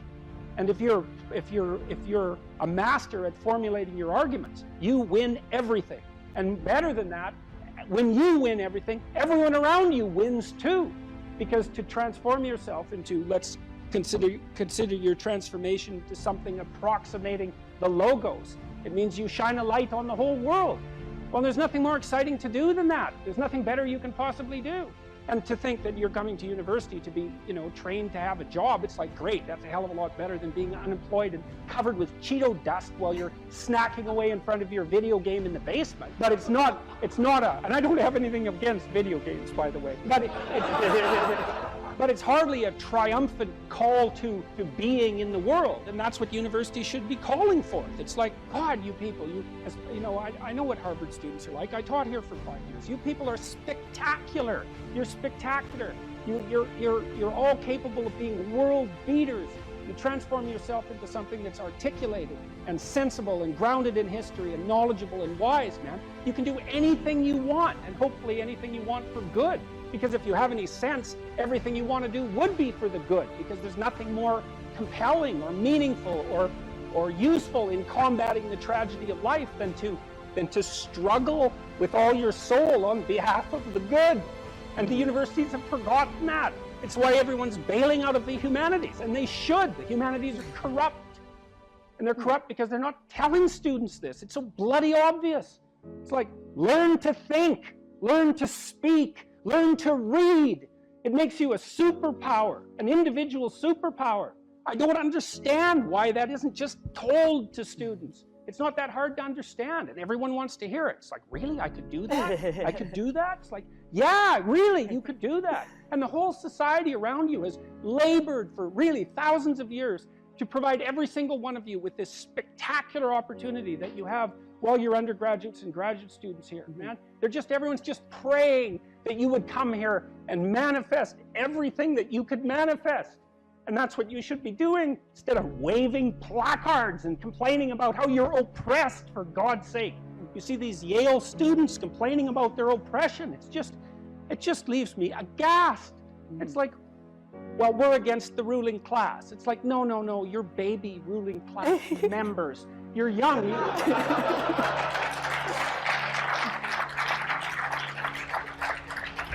The only reason you're not rich is because you're young. You know, that's the best. Really, if you look at the 1% even, the dreaded 1%, you know, most of those people are old. Why? Well, when you progress through life, if you're reasonably successful, you trade in your promising youth for your wealthy old age, but you're still bloody old. Would you trade it? Would you trade your youth for that? Like, if you factor age out of the economic equation, things look a lot different. Well, of course older people have more money. If they have any sense, they've been collecting it for their whole life. Is that somehow unfair? It's not unfair unless you want to be poverty-stricken when you're 70, and you don't want to be poverty-stricken when you're 70. So I just don't understand what's happened to the universities. I can't believe that you're not told when you come the first day, look, man, you're here on a heroic mission. You're going to take your capacity to articulate yourself to levels that are undreamed of. You're going to come out of here unstoppable. You're going to be able to do anything you want. It's like, that's what you're here for. Instead, you're taught that, well, you know, the world's a pretty oppressive place, and you're probably the bottom of the victim pile, and there's virtually nothing you can do about it except, you know, deconstruct the patriarchy. And it's so weak-kneed and so pathetic that universities should be embarrassed that that's what they're peddling to students. I'm embarrassed by it. You know, I've gone on public record telling parents, bloody well send your boys to trade school, because at least they'll learn something useful. And that's a terrible thing for someone like me to say, because I do believe that being articulated and educated in the highest possible manner there's nothing that's better for you and for society. And why have the universities forgotten this? Well, that's postmodern neo-Marxism for you, you know, and the philosophy of intense resentment and oppression and group identity, and God, it's just pathetic. Dr. Peterson, I think a lot of students here would agree with you that one of the main purposes of education at college, particularly at Harvard, is to develop their sense of articulation, their ability to read, their ability to critically think. But then what comes after? Particularly at Harvard, there's a big discussion on what is a good life? What does it mean to use those skills that we get here, and then we graduate? What do we do from there? Stop unnecessary suffering. That's what you do. You know, that's your calling. It's like you say, well, what do you do after you graduate? Well, if you graduate articulated and powerful, there will be people giving you so many opportunities you won't even be able to keep up with them. You know, I've worked with very, very competent people in many different domains in my life, hyper-competent people. And I can tell you some very interesting things about hyper-competent people. The first thing is they are not selfish, and they're not greedy. And one of the great pleasures in their lives is to find people who have the capacity to also be hyper-competent and to open doors for them as rapidly as they can possibly be opened. They delight in that, because there's very few things that are more intrinsically meaningful if you're an accomplished person than to find young people who have the possibility of being accomplished and say, hey, look, here's an opportunity for you. It's like, go out there, man, kill it. And then they go out there and kill it, and you think, right on, man. Here's another opportunity. Why don't you go out there and nail that too? And you think, no, they're all hoarding their wealth, and they're not going to share it with anyone. It's like, that's absolute, complete rubbish. And so you don't even have to worry about what you're going to do after you graduate from here if you turn yourself into half of what you could be, because people will be dying to offer you every opportunity that you can possibly make use of. So it's a moot point. The world is always desperately short of people who can think and speak. And you think, well, I won't be made use of. Well, first of all, you can't say that if you're at Harvard, for God's sake. I mean, people already figured out who you are. They've already figured it out. And they're offering you the world on a gold platter. Take it. It's yours. Take it. It's like, great, man, put yourself together and deserve it. That would be great. And that's what everyone wants. It's what your parents want. It's also what you want. You know it. It's what you want. It's what women want from men. It's what men want from women. It's like for you to be who you could be. And the highest faculty of the human being is articulated speech. It's the divine faculty. And there is nothing more powerful than that. There's nothing that's even in the same league. And so if you don't have faith in that, then your priorities are misplaced. And I can't even understand why you wouldn't have faith in that being, say, Harvard students, because look where it's got you already. You know, you're already sitting on top of the world. So deserve it, make use of it, right? Go out there and fix things up. That's what you need to do. There's lots of things that need to be fixed up. And what you want to do is burden yourself with so much responsibility that you can barely stand. And then you'll get stronger trying to lift it up. And you won't be asking, what should I be doing with my life? Or what's the meaning of life? Or any of that. It'll be self-evident. It's self-evident. At minimum, you can say, there's more suffering in the world than there should be. And I could probably do something about that. And you can do something about that. So go do something about it. And then there'll be less suffering in the world. And then when you're 80, you can look back on your life and say, well, you know, there's less suffering in the world than there would have been had I not existed. And you don't have to even have a sense of ultimate destiny or even any sort of theistic belief to regard that as a positive good. Like, I think it goes beyond the mere pragmatic utility of addressing the world's ills, because I think we do live in a world that has a transcendent reality as well as the reality that we can detect. But even independently of that, it doesn't matter. It's like, I mean, this is part of the reason I like people like Bill Gates is a great example, man. That guy he's after 5 major diseases at the same time, right? He's trying to wipe out polio. He's trying to wipe out malaria. Yeah, exactly. He's trying to wipe out malaria. It's like, well, what should you do with your life? Well, you know, take a look at Bill Gates and see if you could do something like that. That would be good. There's always people out there who are doing far better than you on pretty much anything you want to imagine. And if all you're doing is seeing yourself in their reflected light, let's say, then it's going to be pretty damn dismal. But it's not a good comparison because, well, first of all, there's danger in just comparing yourself to others, period, because they're not you. And God only knows what struggles they had to undertake to get to where they were, or what burdens they're currently carrying that you're not aware of.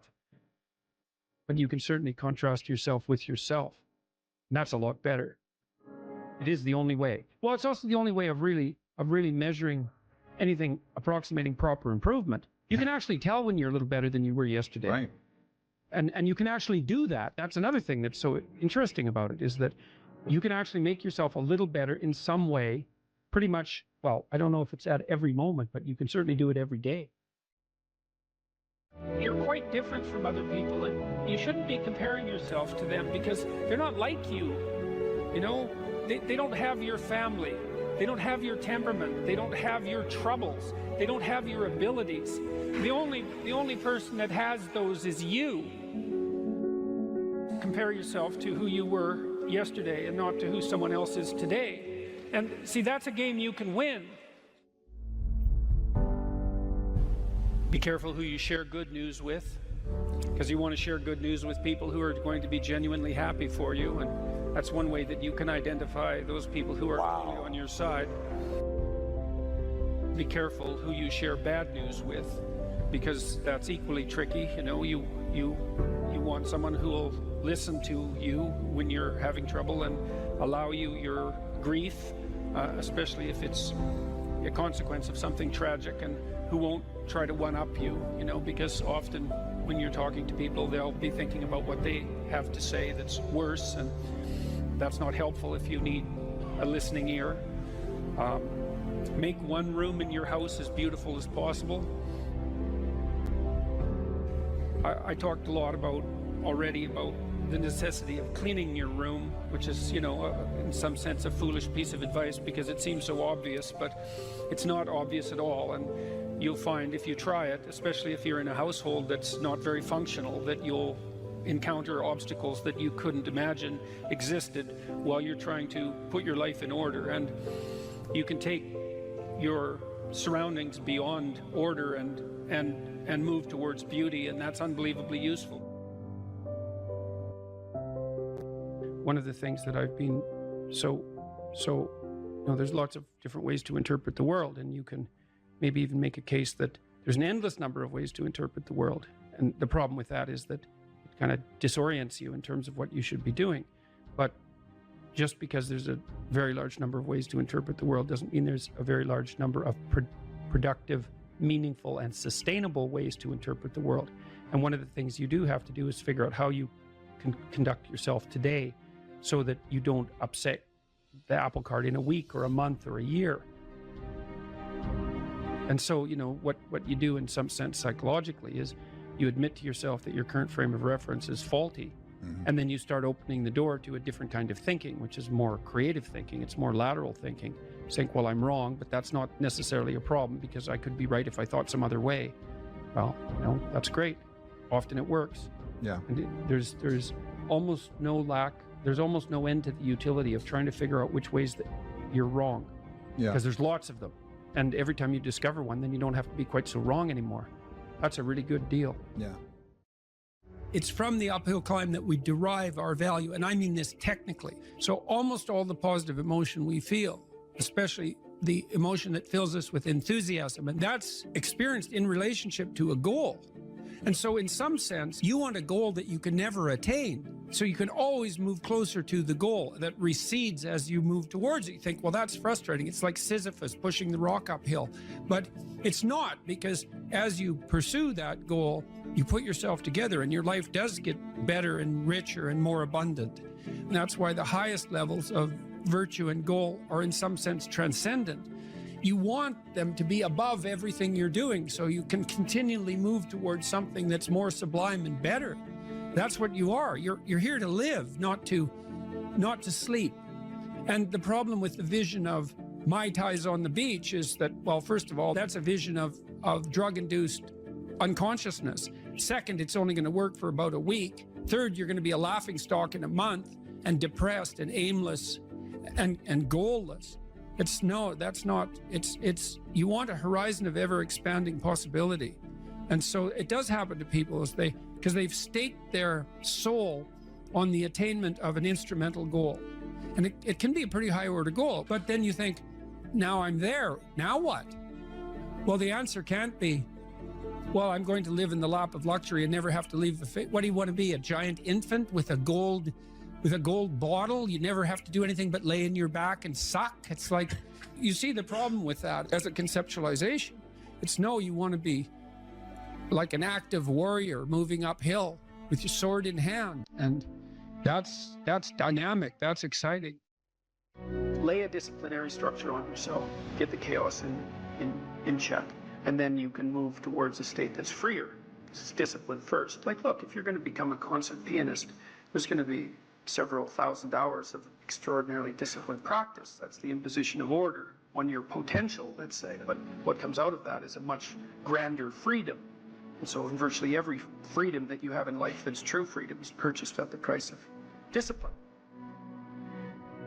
That it's not some casual self-help doctrine. It's that if you don't organize yourself properly, you'll pay for it, and in a big way, and so will the people around you. And I would say, start where you can start. You know, if something announces itself to you as in need of repair, that you could repair, then hey, fix it. You fix 100 things like that, your life will be a lot different. Now, I often tell people too, fix the things you repeat every day, because people tend to think of those as trivial. You get up, you brush your teeth, you have your breakfast, you know, you have your routines that you go through every day. Well, those probably constitute 50% of your life. And people think, well, they're mundane, I don't need to pay attention to them. It's like, no, that's exactly wrong. The things you do every day, those are the most important things you do, hands down. People are afraid of the truth because often if you reveal it, it causes conflict in the moment. Telling the truth is definitely an adventure. Seeking for sure, but also telling. Another way of going about it is to just say what you think and see what happens. That's an adventure because you don't know what the outcome is going to be. So look, there's this old idea that it's necessary to have faith in the truth. And so here's a way of thinking about that. Someone asks you a question and you might think, well, here's the outcome I want, and so here's how I'm going to answer that question. So that's one way of approaching it. But another way of approaching it is, You ask me a question, I'm going to think about the answer, and I'm just going to tell you what I think. And it doesn't matter what the outcome is, because I'm willing to see what the outcome will be, predicated on the idea that there isn't a better outcome than the one that truth produces. Even if it's harsh and terrible in the short term, and sometimes it is, it's like there isn't a better way of doing it. Now, you might say, well, how do you know that? And the answer is, well, I don't know that. That's why it's an article of faith, because I believe, and I believe this deeply, the being that you produce as a consequence of telling the truth is good, by definition, even though it's harsh and often uncomfortable, because you get in trouble. One of the things that I've really learned recently, or learned to articulate better, is that there's a very tight relationship between aspiration and responsibility. The first question might be, do you need to aspire to something? And the answer is, well, yes, because you have to do something. If you just sit there, you'll die. You can't just sit there. You have to go act out in the world. Okay, so act towards what? Well, that's whatever your aspiration is. You have to have an aim. Okay, well, what should the aim be? Well, it should be something worth doing, let's say. Why do something that you don't feel is worth doing? What do you think's worth doing? Well, if you watch other people and you judge when they're doing something worthwhile, you usually judge them positively if you see that they're taking responsibility, at least for themselves. But do you want to be completely useless so other people have to take care of you? That's pretty pathetic. And maybe you could get your act together so you're taking care of yourself and your family. And maybe you could even do better than that and take care of yourself and your family and your community. Well, good for you. That's responsibility, and that's an aim. Well, here's one of the things that's cool about that, is that your life doesn't have meaning without aspiration or an aim. Okay, so you need a hierarchy of values. There's got to be something at the top. It's got to be something important. If you don't have that, your life doesn't have any meaning. So if you criticize the hierarchy, or even the idea of hierarchy, you destroy the idea of aspiration, and then people have nothing. Well, that's not helpful. People are built for a struggle, and they're built for a weight, and you want to take on a heavy burden voluntarily. See if you can put yourself together. See what you can do out in the world while you're waiting to die. It's an all-in game. It better be worthwhile. The great people I know are brutally truthful to themselves and other people, and they have insanely adventurous lives. Get rid of everything you say that you only say to impress other people, and just see if you can say what you believe to be true. That's an adventure. That's the thing about the truth, you know? Well, you got to ask yourself, if you're not speaking the truth, who is it that's talking? If you're saying something that you do not believe to be true, it's not you talking. It's something else. It might be the part of you that wants to manipulate the other person into delivering what you think you want from them. Well, what is that spirit of manipulation that you've allowed to possess you? It's not you. Let's say you decide to live your whole life in that instrumental manner. You're going to craft your words like the student who says, well, I'm going to write what the professor wants to hear so I get the grade. It's like, well, you just turn yourself into that. Well, who is it that's doing that manipulating? It's not you, because those aren't your words. So even if you get the grade, it's not you that got the grade. It's the false you. It's the manipulative you. So you do that your whole life. You don't have your life. And then you think, well, God, that was a miserable life. I manipulated everybody. They were so damn stupid. They were sucked in by it. They're all contemptible. Everyone does it, you know, which they don't, by the way. And so that's a pathway to bitterness. Partly because if you're a manipulator and you use your language falsely, you don't live your own life. You live the life of whatever possesses you when you think it's you manipulating. And so you live the life of the spirit of manipulation.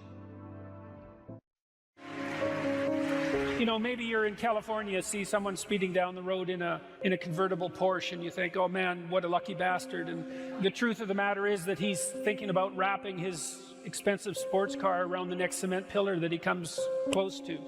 You know, you can't tell. And people have hard lives, and even people who are comparatively fortunate have hard lives. And the ideal that you're observing that makes you jealous and resentful is in large part an illusion that's created by your own mind. You have to be careful of what you're jealous of, because you don't really know what it is. And then the other thing that's kind of useful is to understand you're quite different from other people, and you shouldn't be comparing yourself to them, because they're not like you. They don't have your family. They don't have your temperament. They don't have your troubles. They don't have your abilities. The only person that has those is you.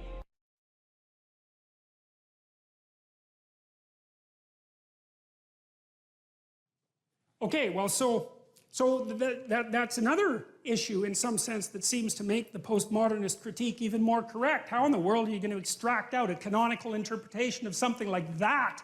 It's like it's not possible. But here's the issue, as far as I can tell.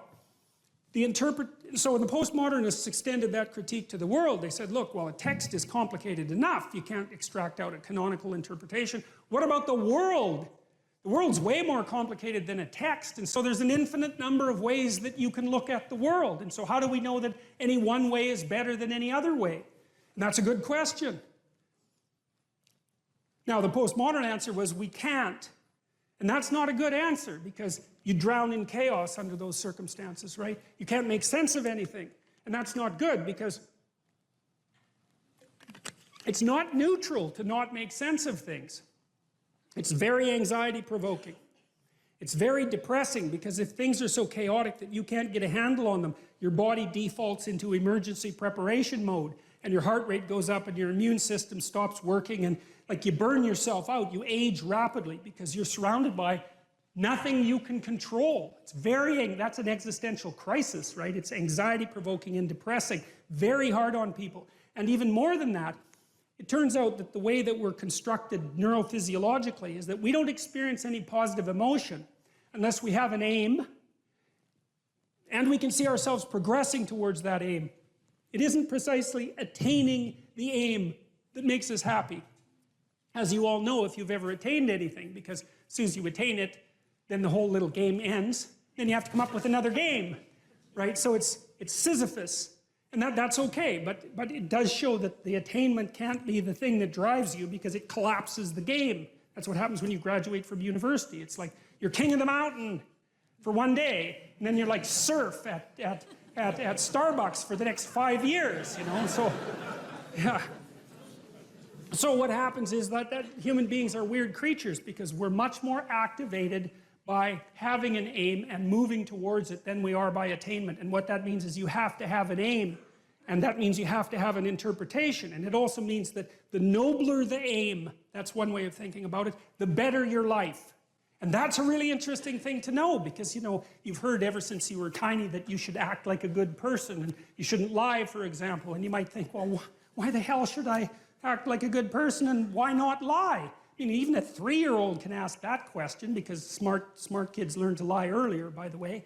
And they think, well, why not twist the fabric of reality so that it serves your specific short-term needs? I mean, that's a great question. Why not do that? Why act morally? If you can get away with something, and it brings you closer to something you want, well, why not do it? These are good questions. It's not self-evident. Well, it seems to me tied in with what I just mentioned. It's like, you destabilize yourself and things become chaotic. That's not good. And if you don't have a noble aim, then you have nothing but shallow, trivial pleasures, and they don't sustain you. And that's not good, because life is so difficult, it's so much suffering, it's so complex. It ends, and everyone dies, and it's painful. It's like, without a noble aim, how can you withstand any of that? You can't. You become desperate, and once you become desperate, things go from bad to worse very rapidly when you become desperate. And so there's the idea of the noble aim, and it's not something, it's something that's necessary. It's the bread that people cannot live without, right? That's not physical bread. It's the noble aim. And what is that? Well, it was encapsulated in part in the story of Marduk. It's to pay attention. It's to speak properly. It's to confront chaos. It's to make a better world. It's something like that. And that's enough of a noble aim so that you can stand up without, you know, cringing at the very thought of your own existence, so that you can do something that's worthwhile to justify your wretched position on the planet. So now the literary issue is that, so look, you take a text, you can interpret it a variety of ways, but that's not right. This is where the postmodernists went wrong, because what you're looking for in a text, and in the world for that matter, is sufficient order and direction. So then we have to think, well, what does sufficient order and direction means? Well, you don't want to suffer so much that your life is unbearable, right? That just seems self-evident. Pain argues for itself. I think of pain as the fundamental reality, because no one disputes it, right? I mean, even if you say that you don't believe in pain, it doesn't help when you're in pain. You still believe in it, right? You can't pry it up with logic and rationality. It just stands forth as what the fundament of existence, and that's actually quite useful to know. Say, well, you don't want any more of that than is absolutely necessary. And I think that's self-evident. And then you say, well, wait a minute, it's more complicated than that.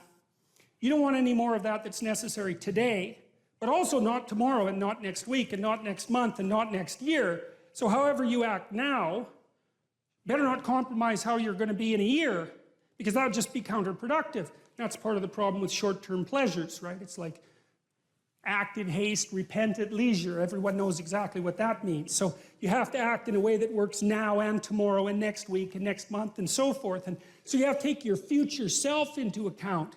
And human beings can do that. And taking your future self into account isn't much different than taking other people into account, right? Because I remember there's this Simpson episode, and Homer downs a quart of mayonnaise and vodka. He says, Marge says, you know, you shouldn't really do that. And Homer says, that's a problem for future Homer. I'm sure glad I'm not that guy.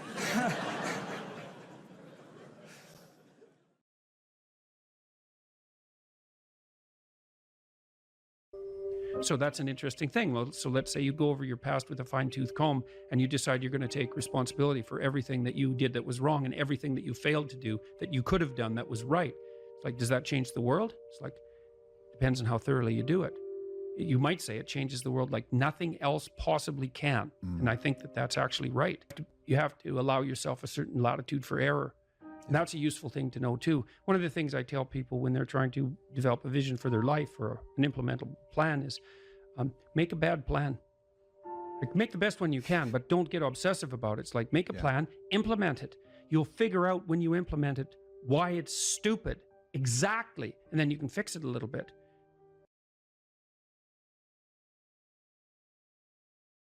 There's so little emphasis in our popular culture, especially with regards to the so-called mainstream media, on discipline and responsibility, that there's a tremendous hunger for anything that pertains to that. And you have a right to be discussing that, I would say, because of your background, which, if nothing else, required a tremendous amount of discipline. Yeah, and I ended up writing a book called Discipline Equals Freedom. And I'm lucky that I wrote it when I did, because if I would have written it 2 years later, everyone would have said, oh, everyone's talking about discipline now. So yeah, discipline, absolutely. Discipline does bring you freedom in life. And that's something that I kind of figured out over time. So what do you mean by that? Like, how did you figure that out? And what do you mean by that? Because they're often, and you know, the classic sort of, what would you call it? Romantic rebel is someone who is free from excessive order, let's say. They see freedom and discipline as antithetical rather than seeing one as a precondition for the other. And so how did you learn that discipline was a precondition for freedom? If I've got the equation, how did that manifest itself in your own life? So we'll start off by saying this. And look, I was a young kid. I joined the Navy to go in the SEAL teams. I went through SEAL training. I showed up at a SEAL team 1. And when I got there, and as I look back, this is a very powerful thing, even though it's very simple. I'm 19 years old when I show up at SEAL Team 1. I'm done with the basic SEAL training. And I have a goal in my head, which is this. I want to be a good SEAL. Mm-hmm. That's what I want to do. That's like, I don't know about anything else. This is what I want to do. I want to be a good SEAL. That's what I want. I want to be a good SEAL.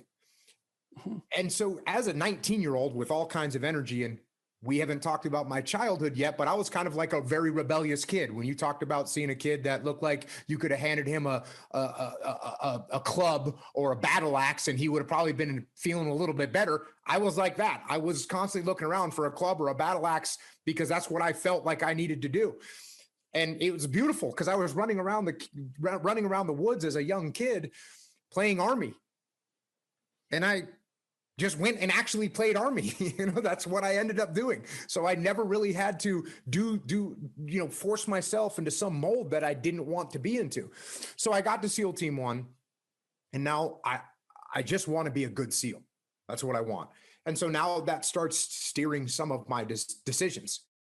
And for the most part, it steered my decisions in a decent direction. Now, there were some times where, as I look back now, what I thought was a good SEAL was a little bit off, but luckily it wasn't 180 degrees off. It might have been off 30 degrees or 40 degrees. Right. And as I got older and more mature, and I figured out more about what that ideal should look like to me, and I could keep chasing that ideal, that was good. But even to be a 19-year-old kid with a 70 or 80 degree corridor to move forward in is not a bad thing.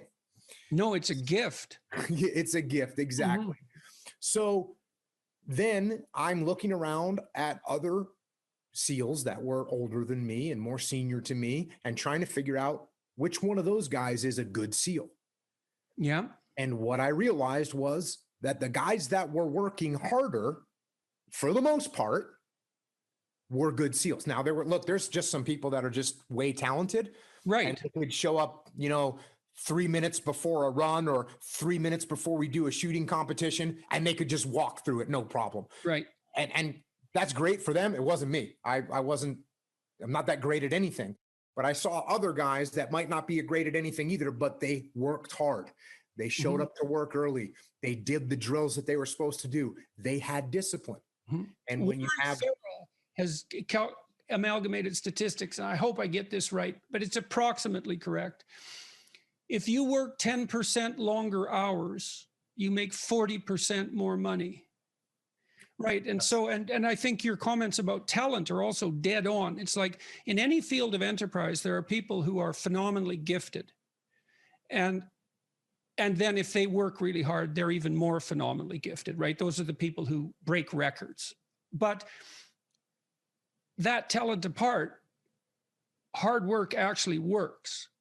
And with virtually everything, it might not make you the best at whatever it is you're pursuing, but it will certainly make you better than you are.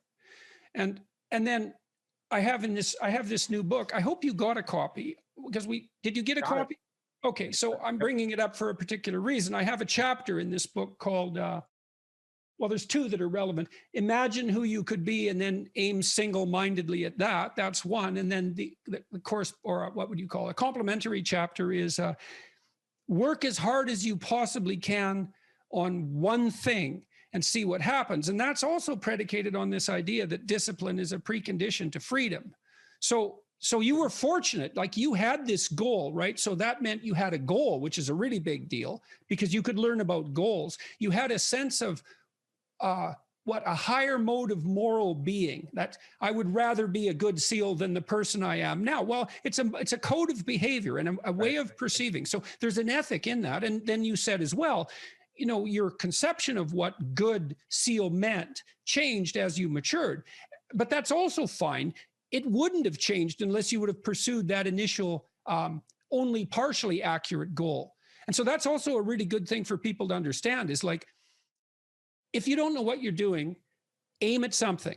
Is it the right thing? No, but it's better than just shooting randomly. So you aim at something, and then as you aim and you move towards it, you're going to find out why you're wrong.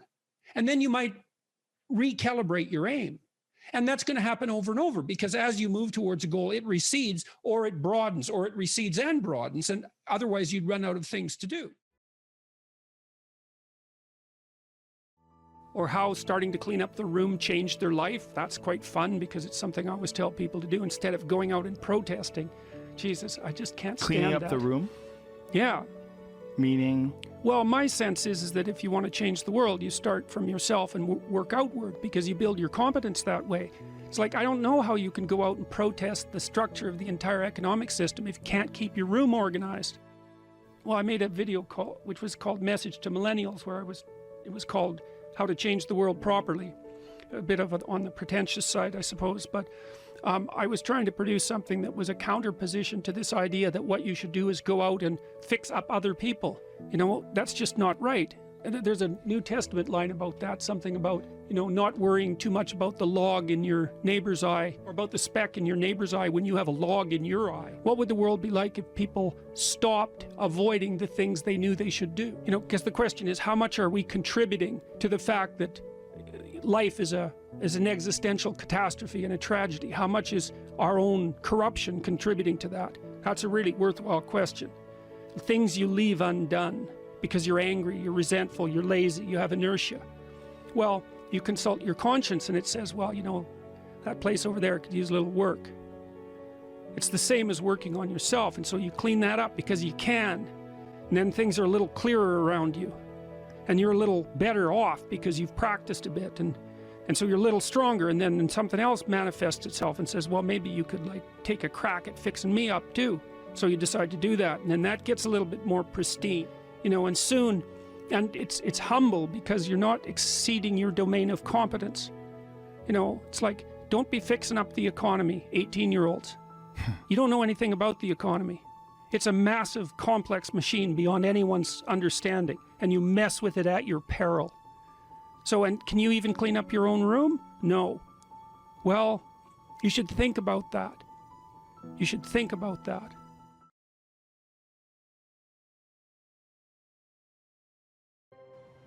Imagine someone that you treat well, that you love. Now try to treat yourself that way. You got to detach from yourself a bit. You got to think, okay, well, I'm a person among other people, and I deserve at least as much respect as a person among other people, and I should be trying to help myself across time. And instead of being self-contemptuous and self-destructive, I need to take care of myself as if I'm potentially valuable, and to lay out my life that way. And so that's what that chapter is about.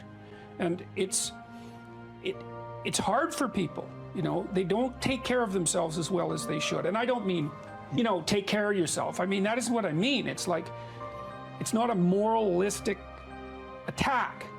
It's like, it's an encouragement to give yourself a bit of the benefit of the doubt. Take care of your room, take care of your things, like have some respect for yourself. It's like there is a lot of potential within you, and there's many things that you can do, and you're necessary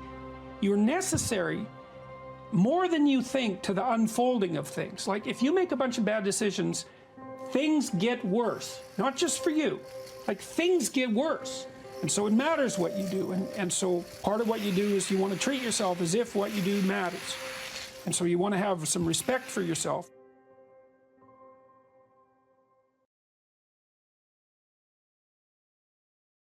Agreeableness is a very difficult personality dimension to understand, I think, partly because it's difficult to dissociate from neuroticism and as well from extroversion. Because agreeable people like you, and so that kind of sounds like extroversion, and disagreeable people sound like they're hard to get along with, and they sort of are, but people who are high in neuroticism are hard to get along with too, and they tend to be volatile and irritable. And so most of the time, if you're engaged in a contentious issue with someone and emotions flare, it usually has more to do with trait neuroticism than with disagreeableness per se. So what I'm going to do is try to describe to you what the agreeable trait is on both of its dimensions, and also to lay out the pros and cons of existence on that normal distribution, trait normal distribution, at more or less every point. Because I think, the way I look at it anyways, is that of all the traits, agreeableness is the one that seems to come with the most marked positive and negative aspects, features, let's say, so we don't confuse it with aspects, the most positive and negative features at each point on the distribution. It's a very complex, seems to be a very, very complex dimension. So I'll read you some of the questions from the Big 5 aspect scale, and that'll give you kind of an initial rule of thumb estimate about whether or not you're agreeable or disagreeable. And so here are some of the questions. Imagine that you're answering these for yourself on a scale from 1 to 5, strongly disagree to strongly agree. So the first question is, am not interested in other people's problems.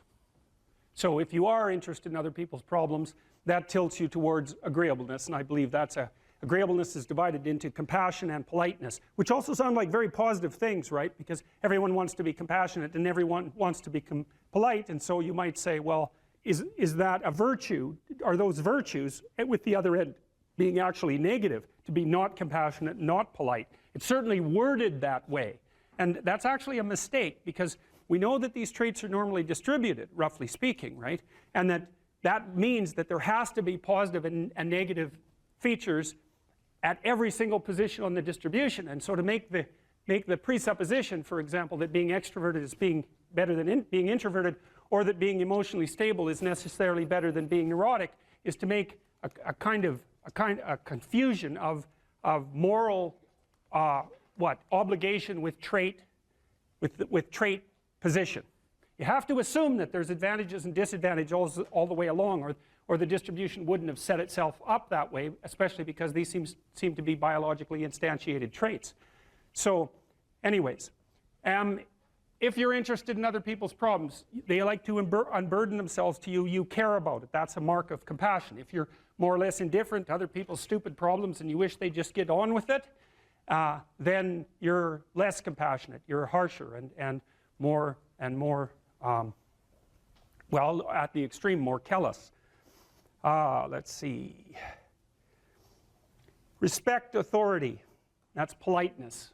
That's part of agreeableness. Rarely, let's see.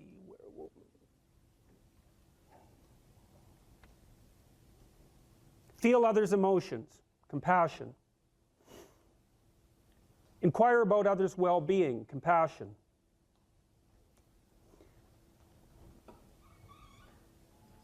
Can't be bothered with others' needs. Take advantage of others. That's disagreeable, obviously. Sympathize with others' feelings. Avoid imposing my will on others. Wait for others to lead the way. Okay, I think all of those were associated with trait agreeableness or disagreeableness. So let's think about this for a minute. So I'm going to tell you how I conceptualize agreeableness. The first thing you want to know is that women are more agreeable than men, about half a standard deviation. And that's approximately enough so that if you took a random male and a random female out of the population and you tried to guess who was more agreeable and you guessed the female, you'd be right about 60% of the time. So, but what's interesting about that, and this is something also to keep in mind, is about normal distributions, you know. So imagine you have a normal distribution so that most people are in the middle, and then you have another normal distribution, male and female, and mostly they overlap. But you see out here and out here, they don't overlap at all. And so even though on average men and women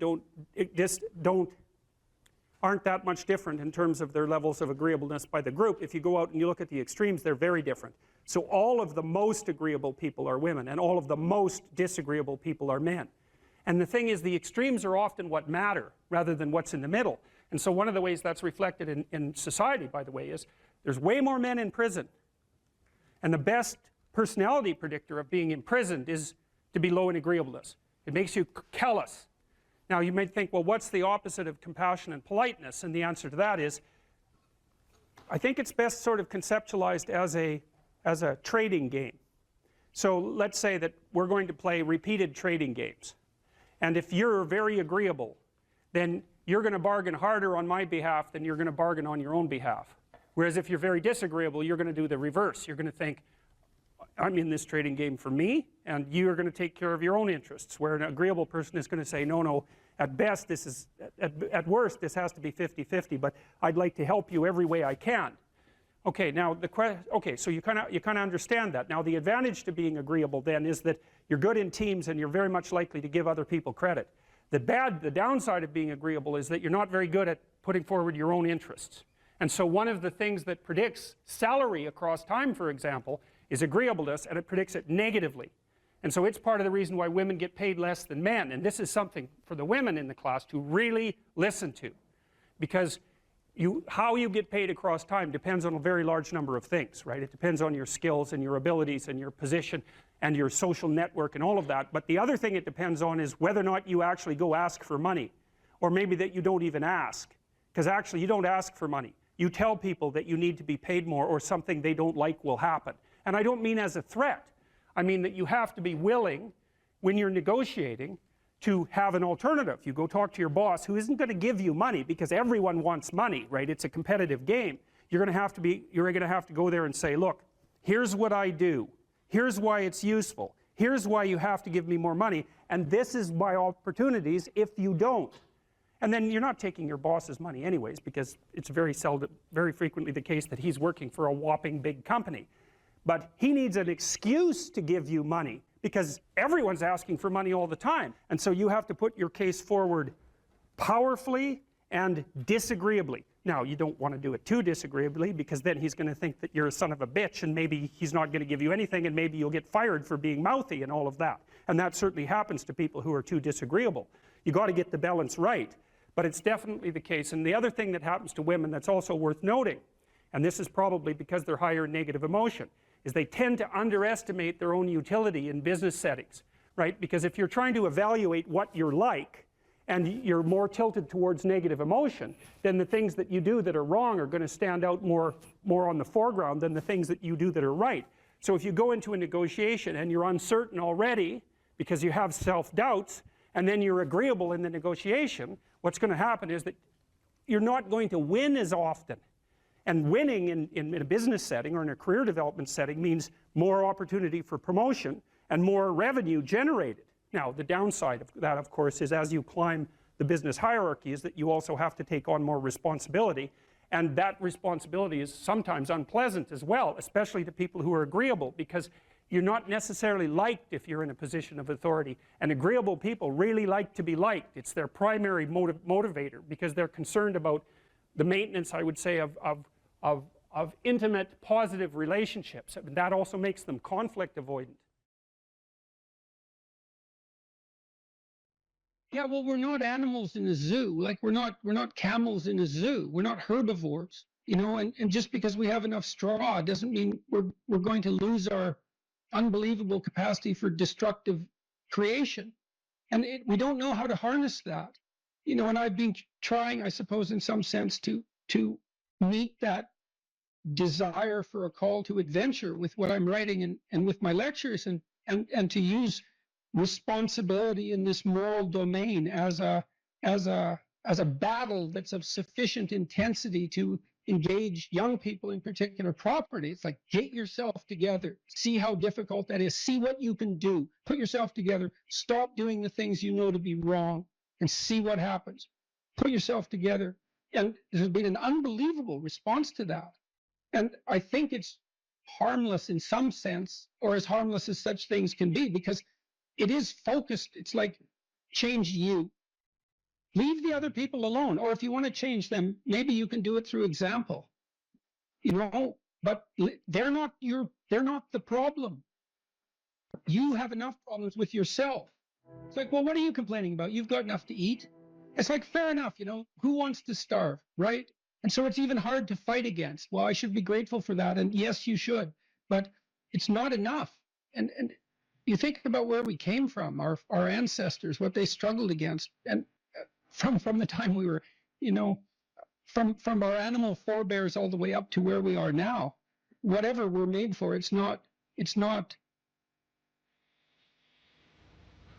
Twinkies and TV. You know, it's not willful blindness and the comfort that brings. It's not enough. And so we need this adventure.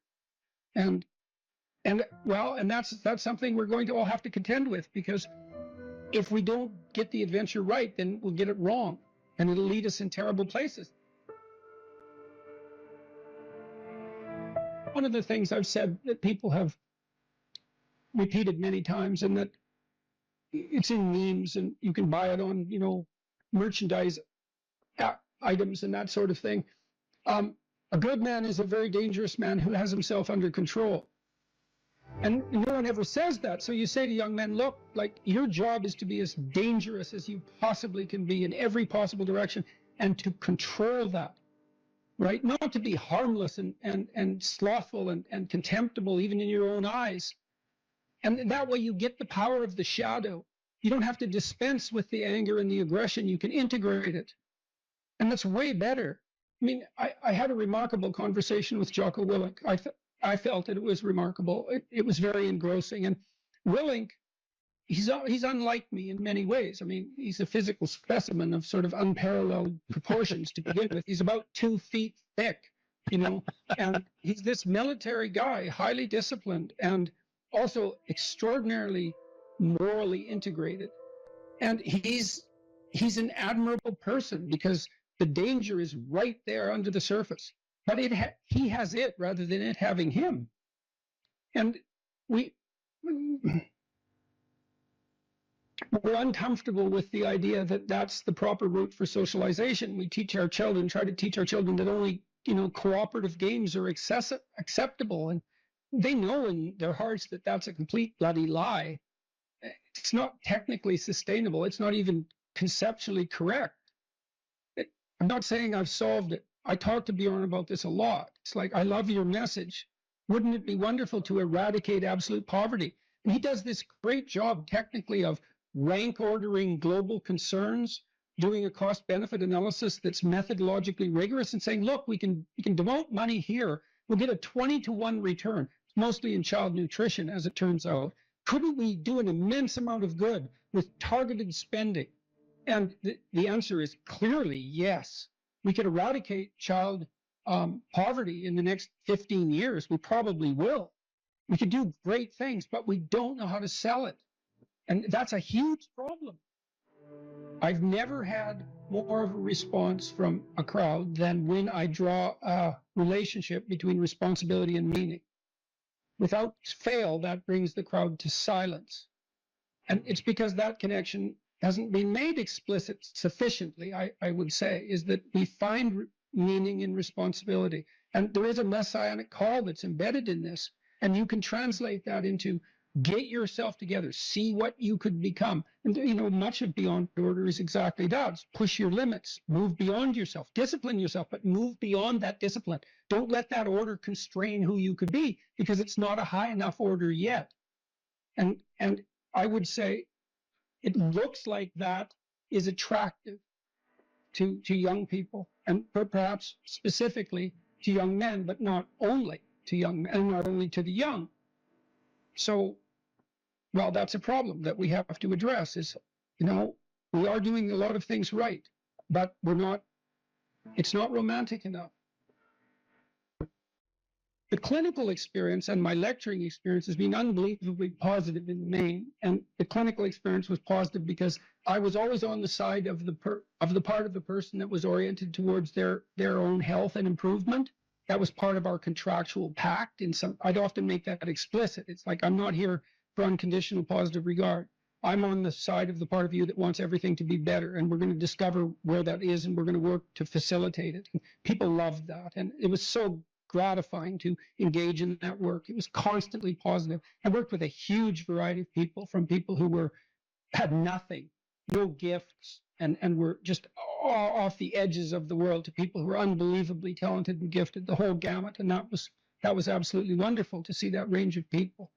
And the lecturing has been the same way. Like the lecture tour I did was immensely positive, too much positive even. You wouldn't think that would be possible, but it is possible.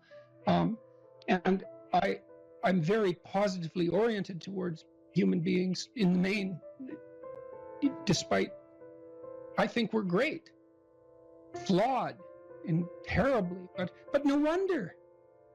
No wonder. I mean, the burden we bear is absolutely, it's absurd. The existentialists made much of that. We have an absurd existence. We're aware of our own mortality. God, and we're animals. We're aware of our own mortality. What a burden. And yet here we are. And much of the time we're not corrupt and horrible. It's a miracle. So, you know, it's a word of encouragement. And that's what people are responding so positively to in a time where everyone is told this story that, you know, human activity is all a struggle for power, and that we're fundamentally a destructive force, and that we should rein ourselves in. And I'm not selling that message. It's a word of encouragement. You could be more than you are, and wouldn't that be great for everyone, including you?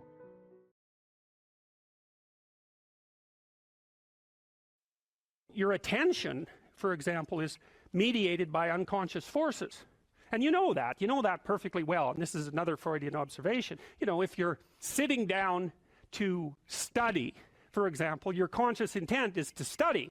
But you know perfectly well that all sorts of distraction fantasies are going to enter the theater of your imagination non-stop and annoyingly. And there isn't really a lot you can do about that except maybe wait it out. You know, so you'll be sitting there reading and your attention will flicker away. You'll think about, I don't know, maybe you want to watch Jane the Virgin on Netflix or something like that. Or maybe it's time to have a peanut butter sandwich. Or you should get the dust bunnies out from underneath the bed. Or it's time to go outside and have a cigarette. Or maybe it's time for a cup of coffee. Or it's like all these subsystems in you that would like something aren't very happy just to sit there while you read this thing that you're actually bored by. And so they pop up and try to take control of your perceptions and your actions non-stop. Maybe you think, well, this is a stupid course anyways. Why do I have to read this damn paper? And what am I doing in university? And what's the point of life? It's like you can really get going if you're trying to avoid doing your homework. And then you might think, well, what is it in you that's trying to avoid? Because after all, you took the damn course and you told yourself to sit down. Why don't you listen? Well, because you're a mess. That's basically why. You haven't got control over yourself at all. And no more than I have control over this laptop. Okay, so there's the memory function of the unconscious, and there's the dissolutive function. That's an interesting one. The unconscious contains habits, once voluntary, now automatized, and dissociated elements of the personality, which may lead a parasitic existence. That's an interesting one. I would relate that more to procedural memory. You know, so what you've done is practice certain habits, whatever they might be. Let's call them bad habits. And you like those things to get under control, but you can't. So maybe when you're speaking, for example, you use like and you know, and you say a lot. And you've practiced that, so you're really good at it. And you'd like to stop it, but you don't get to because you've built that little machine right into your being, right? It's neurologically wired. And it's not under conscious control. And anything you practice becomes that. It becomes part of you, and that's another element of the unconscious, a different part. And then there's a creative part, which is that, well, you know, you're sitting around and maybe you're trying to write something, or maybe you want to produce a piece of art or a piece of music, or maybe you're just laying in bed dreaming, and you have all these weird ideas, and especially in dreams. It's like, where do those things come from? And even more strange, one of the things that's really weird about dreams, and almost impossibly weird, is that you're an observer in the dream. It's like a dream is something that happens to you. Well, you're dreaming it, theoretically, so how is it that you can be an observer? It's almost like you're watching a video game or a movie, but you're producing it, at least in principle, although the psychoanalysts would say, well, no, not exactly. Your ego isn't producing it. Your unconscious is producing it. It's a different thing. It's a different thing. And of course, Jung would say, well, it's deeper than that. The collective unconscious might be producing it. It's in some sense, it isn't you exactly, or it isn't the you that you think of when you think of you. And that's the ego from the Freudian perspective, the you that you identify with. That's the ego. And outside of that is the unconscious. The id, that's more the place of impulses. And you could think about those as the biological subsystems that can derail your thinking, right? And that govern things like hunger and sex and aggression and your basic instincts is another way of putting it. And it's a reasonable way of thinking about it because these are subsystems that you share with animals. You share them certainly with mammals. You share most of them with reptiles. You share a lot of them with amphibians, and even going all the way down to crustaceans. There's commonality, for example, in the dominance hierarchy circuits. And so these are very, very old things. And the idea that you're in control of them is, well, you're not exactly in control of them. And I would say the less integrated you are, the less you're in control of them, and the more they're in control of you. And that can get really out of hand, you know. You can be, like with people who have obsessive compulsive disorder, for example, which seems to be, I would say, the dissolutive elements in some sense of the unconscious, the way that it's portrayed here. Poor people with obsessive compulsive disorder, they can spend half their time doing things that they can't really control, and they have very strong impulses to do them.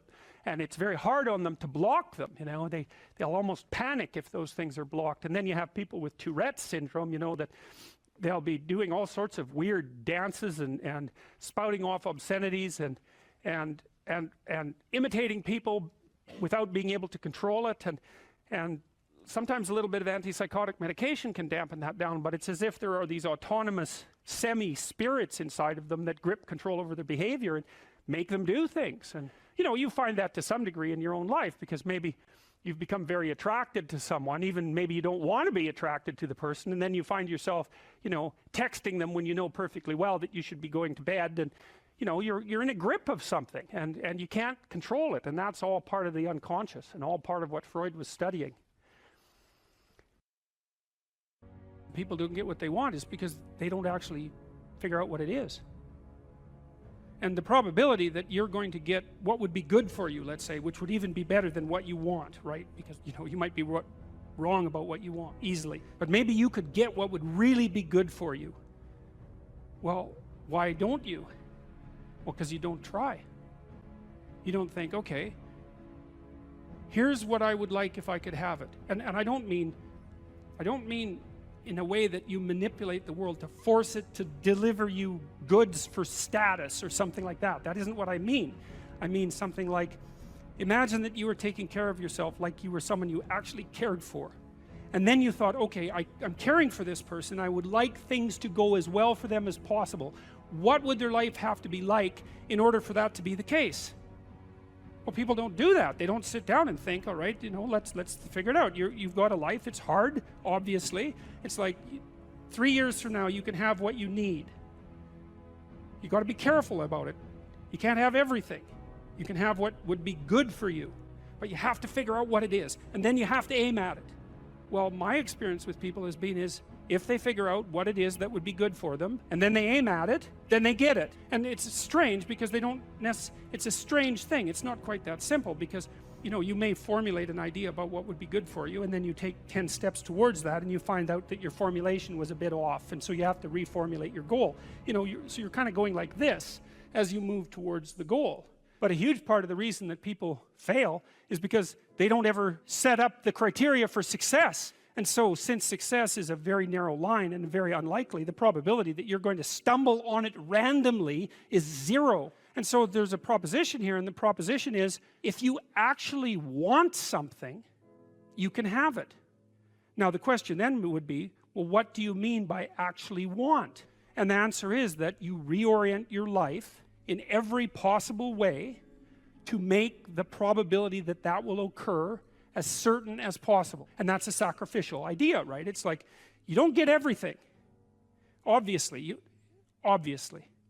but maybe you can have what you need. And maybe all you have to do to get it is ask. But the asking isn't a whim or today's wish. It's like, you have to be deadly serious about it. You have to think, okay, like, I'm taking stock of myself. And if I was going to live properly in the world, and I was going to set myself up such that being would justify itself in my estimation, and I don't mean as a harsh judge, exactly what is it that I would aim at? Sit on your bed one day and ask yourself, what remarkably stupid things am I doing on a regular basis to absolutely screw up my life? And if you actually ask that question, but you have to want to know the answer, right? Because that's actually what asking the question means. It doesn't mean just mouthing the words. It means you have to decide that you want to know. You'll figure that's out so fast it'll make your hair curl. Is there a purpose to our life? And, well, that's a hard question. And then, if there is a purpose, well, how is it expressed? And then, if there is a purpose and our lives are truncated, as they are by death, then how can that purpose have significance? And those are hard questions. But Socrates' experience seemed to be that he had lived enough in his life so that when push came to shove, which it certainly did, he was able to gracefully let it go. And you know, he attested to that with his death. And that's fairly convincing, you know. I mean, that's a fairly convincing argument. And it's one that I find, well, it's hard to tell if I find it exactly credible, but I don't find it incredible. I mean, I certainly have noticed that as I've got older and have done things, what would you say, accomplished isn't exactly the right word. I've participated in many things that I'm pleased to have participated in them, but wouldn't necessarily go back and participate in them again. It's sort of as if when you do something and you finish it, it's as if it's done. You don't have to do it again. And maybe it's possible, who knows, that if you finish your life, whatever that might mean, if you exhaust your life, then that's enough life, you know, that you've had enough. And I mean, that doesn't mean that I try not to keep myself healthy and that I want to die tomorrow. It doesn't mean any of that. I'm trying to stick around as long as I can, but there's still that curiosity about the relationship between life and mortality, and the possibility that a life well lived exhausts itself in some fundamental sense, so that you can be satisfied, let's say, with what you were. There is some psychological evidence that bears on this. If you ask people what they regret, especially as they get older, what they generally report is things not done. So they don't regret so much mistakes they've made, although of course people obviously regret mistakes they've made as well. So they don't exactly regret sins of commission, right? Errors that they've actively made. They torment themselves for opportunities that had presented themselves that they did not, let's say, exploit or engage in.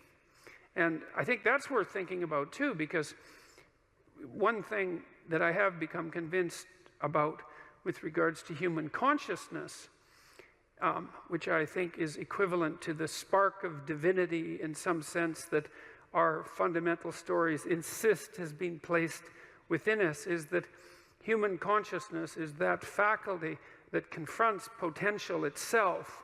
I think there's good neurological evidence for this, by the way, for those of you who are scientifically minded, because we build circuits within us for habitual action that we've practiced many times that seem to run in a very deterministic fashion. And we are a strange combination of deterministic and non-deterministic as far as I can tell. But what our consciousness seems to be for is to encounter those things that we have not yet encountered. And those things that we have not yet encountered seem to me to be those things that have not yet been brought into being. And so you could say that what our consciousness is for the encounter with potential. You know, that our consciousness is it's not for the past, it's not even for the present. It's to transform the future into the present. And really that's what our consciousness does. When you wake up in the morning, you have a new day ahead of you, and the day could take you in very many directions. And the weeks and the years, all of that can take you in very many directions. And you have some apprehension about what those directions might be. You have some apprehension about what role your choices might make in transforming that potential into one form of actuality or another. I mean, you certainly know that there are dreadful mistakes that you might be very tempted to make that would produce all manner of hell around you and still be tempted to do it. It seems like it's sitting there right in front of you as a possibility. You also know that, you know, you could haul yourself up out of bed and attend to your duties and do the sorts of things that you're supposed to and set a few things right that day and that week, and that likely things would at least not be worse, and they would probably be better. And I do believe that I don't understand how this can be the case. I don't understand how it is that consciousness can function in that way, because I think to understand that, we would have to understand what it means for the future to be only potential rather than actuality, and who the hell understands that? I mean, no one. And then we'd have to understand how it is that our conscious choices and our conscious ethical choices transform that potentiality into actuality, into reality, into the present and the past. And we certainly act as if we believe that that's what we do. We upbraid ourselves. For example, when we do a bad job of it, we're upset with our children and those we love if we don't believe that they're living up to their potential. We're guilty and ashamed when we make choices that we feel are inappropriate. we understand to some degree that the manner in which time lays itself out has something to do with the ethics of our choice. And again, I would say that's a very deep idea. I think it's the most true idea I know.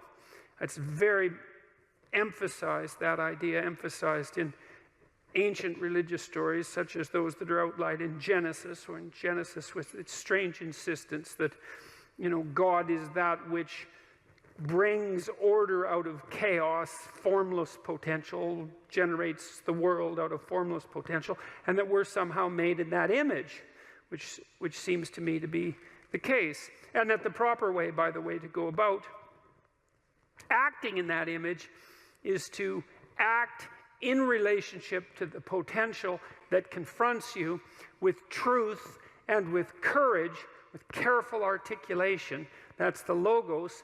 And that if you do that, then what you bring forth is good. So vision. Well, how do you develop a vision? Well, you might want to think about how would you like your life to be? So we could make this practical. We say, this is how you bring heaven down to earth. That's to make the abstract practical. And that's always very useful. That's the differentiation of Jacob's ladder, by the way. That's the axis mundi, the central point of the world. It's like, well, what do you want? Well, you could ask yourself that. If you could have what you wanted, what would that be? So we could throw out some possibilities. People trust you. People respect you. And you deserve the trust and the respect. It's not false. People can rely on you. You're good for yourself and you're good for other people. There's productive, generous peace reigns around you. And you can do that in a playful manner. Now, that's not so bad. You could have that, let's say. And if you can think of something better, well, pursue that. But that's a good start. So that's very abstract. And so now you have to think, well, how might you conduct yourself in order for that to occur? Now, one way of approaching that is to differentiate it. You might say, well, what's the purpose of my life? It's a pretty abstract question. You're going to get a pretty general answer. Now, I could say, well, it's to be willing to adopt this spirit of challenge in relationship to life's vicissitudes. But it's still pretty abstract. So, well, yeah, but how do I go about doing that? Well, you have to differentiate it. That's the bringing of the divine message down into the realm of practical applicability. How do you make that principle real in your own life? Well, here's one way of doing it. Where do people find the significance in their life? So you could envision participating in this process. Well, what do people generally need and want? Well, here we can make a list. So this is, imagine we're taking that general principle. That's the golden cap of the pyramid.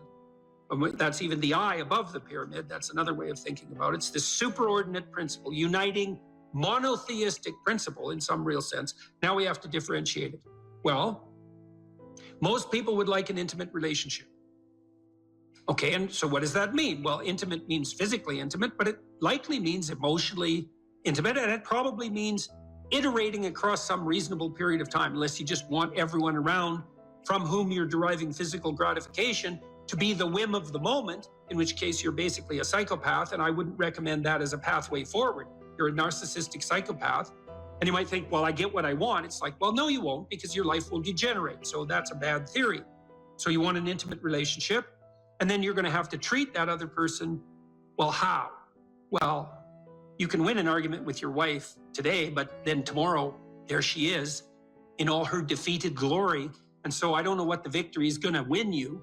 Maybe you want to negotiate towards something like productive and generous peace with her instead. And that's all part of this intimate relationship. And then it becomes truly intimate. And then it's stable across time. And that might be desirable. Then you have a platform, let's say, that will help you stabilize your entire life, because part of the reason you're going to do things is because you want to be of service to at least one other person, and vice versa. Because if it's just for yourself, that's pretty damn dismal and immature and pointless and futile. And it doesn't work anyways. So you've got at least someone else you can serve in this mutually sustaining manner. So most people want an intimate relationship. You know, and they'll settle for second-rate derivations thereof, but still what they want. Fine. probably want something approximating a family. And even if you're not going to have kids, and I think that's a very bad idea, by the way, not to have kids, well, you have your parents and your siblings. And if you don't have them, you have your extended family. You might want to stabilize and fortify your relationships with them, because why not? No, why not make peace with your father and your mother and your siblings if you can? And then you get to practice making peace, and then you have a family. That seems okay. And then you probably want some friends, so you could have a vision for your friendships. And what sort of people do you want around you? Well, I can tell you at a minimum, you want people you can tell bad news to, who are on your side during the times of bad news, who don't engage in competitive martyrdom with you. And you want people you can tell good news to, because they'll celebrate what you have to celebrate. And then you can do that mutually. And you want people to exchange your thoughts with, and you want people to play with. And you probably want that to iterate across time, because then you get to know each other and you can foster each other's development in a more profound manner then. And so you're going to be pretty miserable and not very sane without friends. So probably some friends aren't a bad idea. How about a job or a career? Well, why? Because the fundamental state of human being is one of deprivation, and you have to work to address that. So you have to work. And it could be a job, which is something you have to do because you're paid, but hopefully there's some vocational element to that, that you can find some deep intrinsic meaning in your work. And you can certainly do that if you're working with your hands.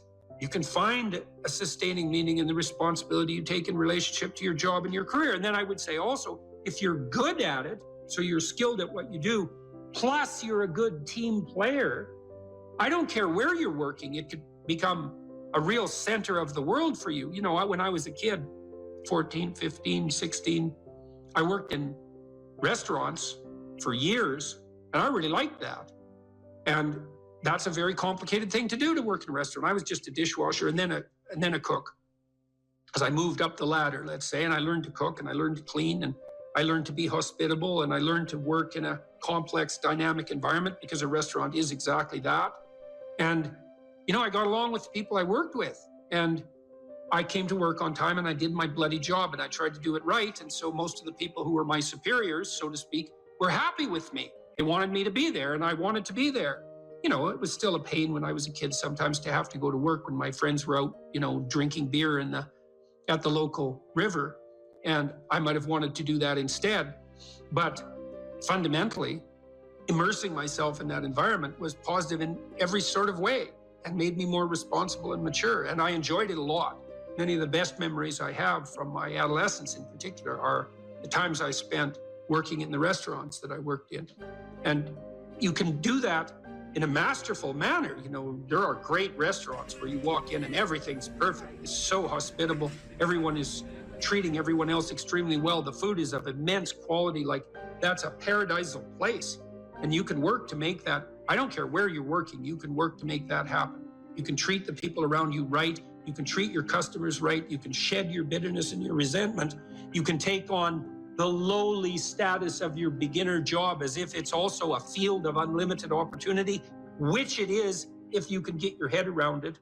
And then that can be part of the vision of your life. And then you can think about that job or career as something that unfolds and develops across time too. And if you make a commitment where you are locally, I don't care where it is, your opportunities are just going to multiply like mad. You know, so like if you're a short order cook at a restaurant, you have a single shift and you're a really good cook, you'll find pretty soon that the restaurant is much busier when you're cooking and that people are pretty damn happy to be there. And you'll get a reputation with your boss. If he or she has any sense and any greed of the proper sort whatsoever, they're going to recognize you. And then, you know, maybe you move from that restaurant to a restaurant with more possibility, or at least somewhere else with more possibility. And you can do that. I don't care where you are. If you have the opportunity to have a job and you're not working with people who are entirely tyrannical and pathological, if you make the right sacrifices in that position and you have the proper vision, which isn't based on resentment. Oh, why do I have to do this stupid job? It's like, well, it's going to be a stupid job if that's the attitude you have towards it. Instead, if you try to foster all the interpersonal relationships you have in that environment, you'll find that there's an infinite amount of possibility right there in front of you, like there always is. And so What else? Well, how about some education? You know, you're probably not as informed as you might be, and probably something interests you. It's like, well, why don't you delve into that a bit more and make something more of yourself? Educate yourself to the limits of your intelligence and make a plan for that. And you can do that formally, or you can do it informally. You can do it by reading. There's many great books, and they're not expensive. In fact, the greater the book, the less it costs, weirdly enough. And so you can just do that. You can make a plan. I want to read a book a month, or a book every 6 months, or a book a day.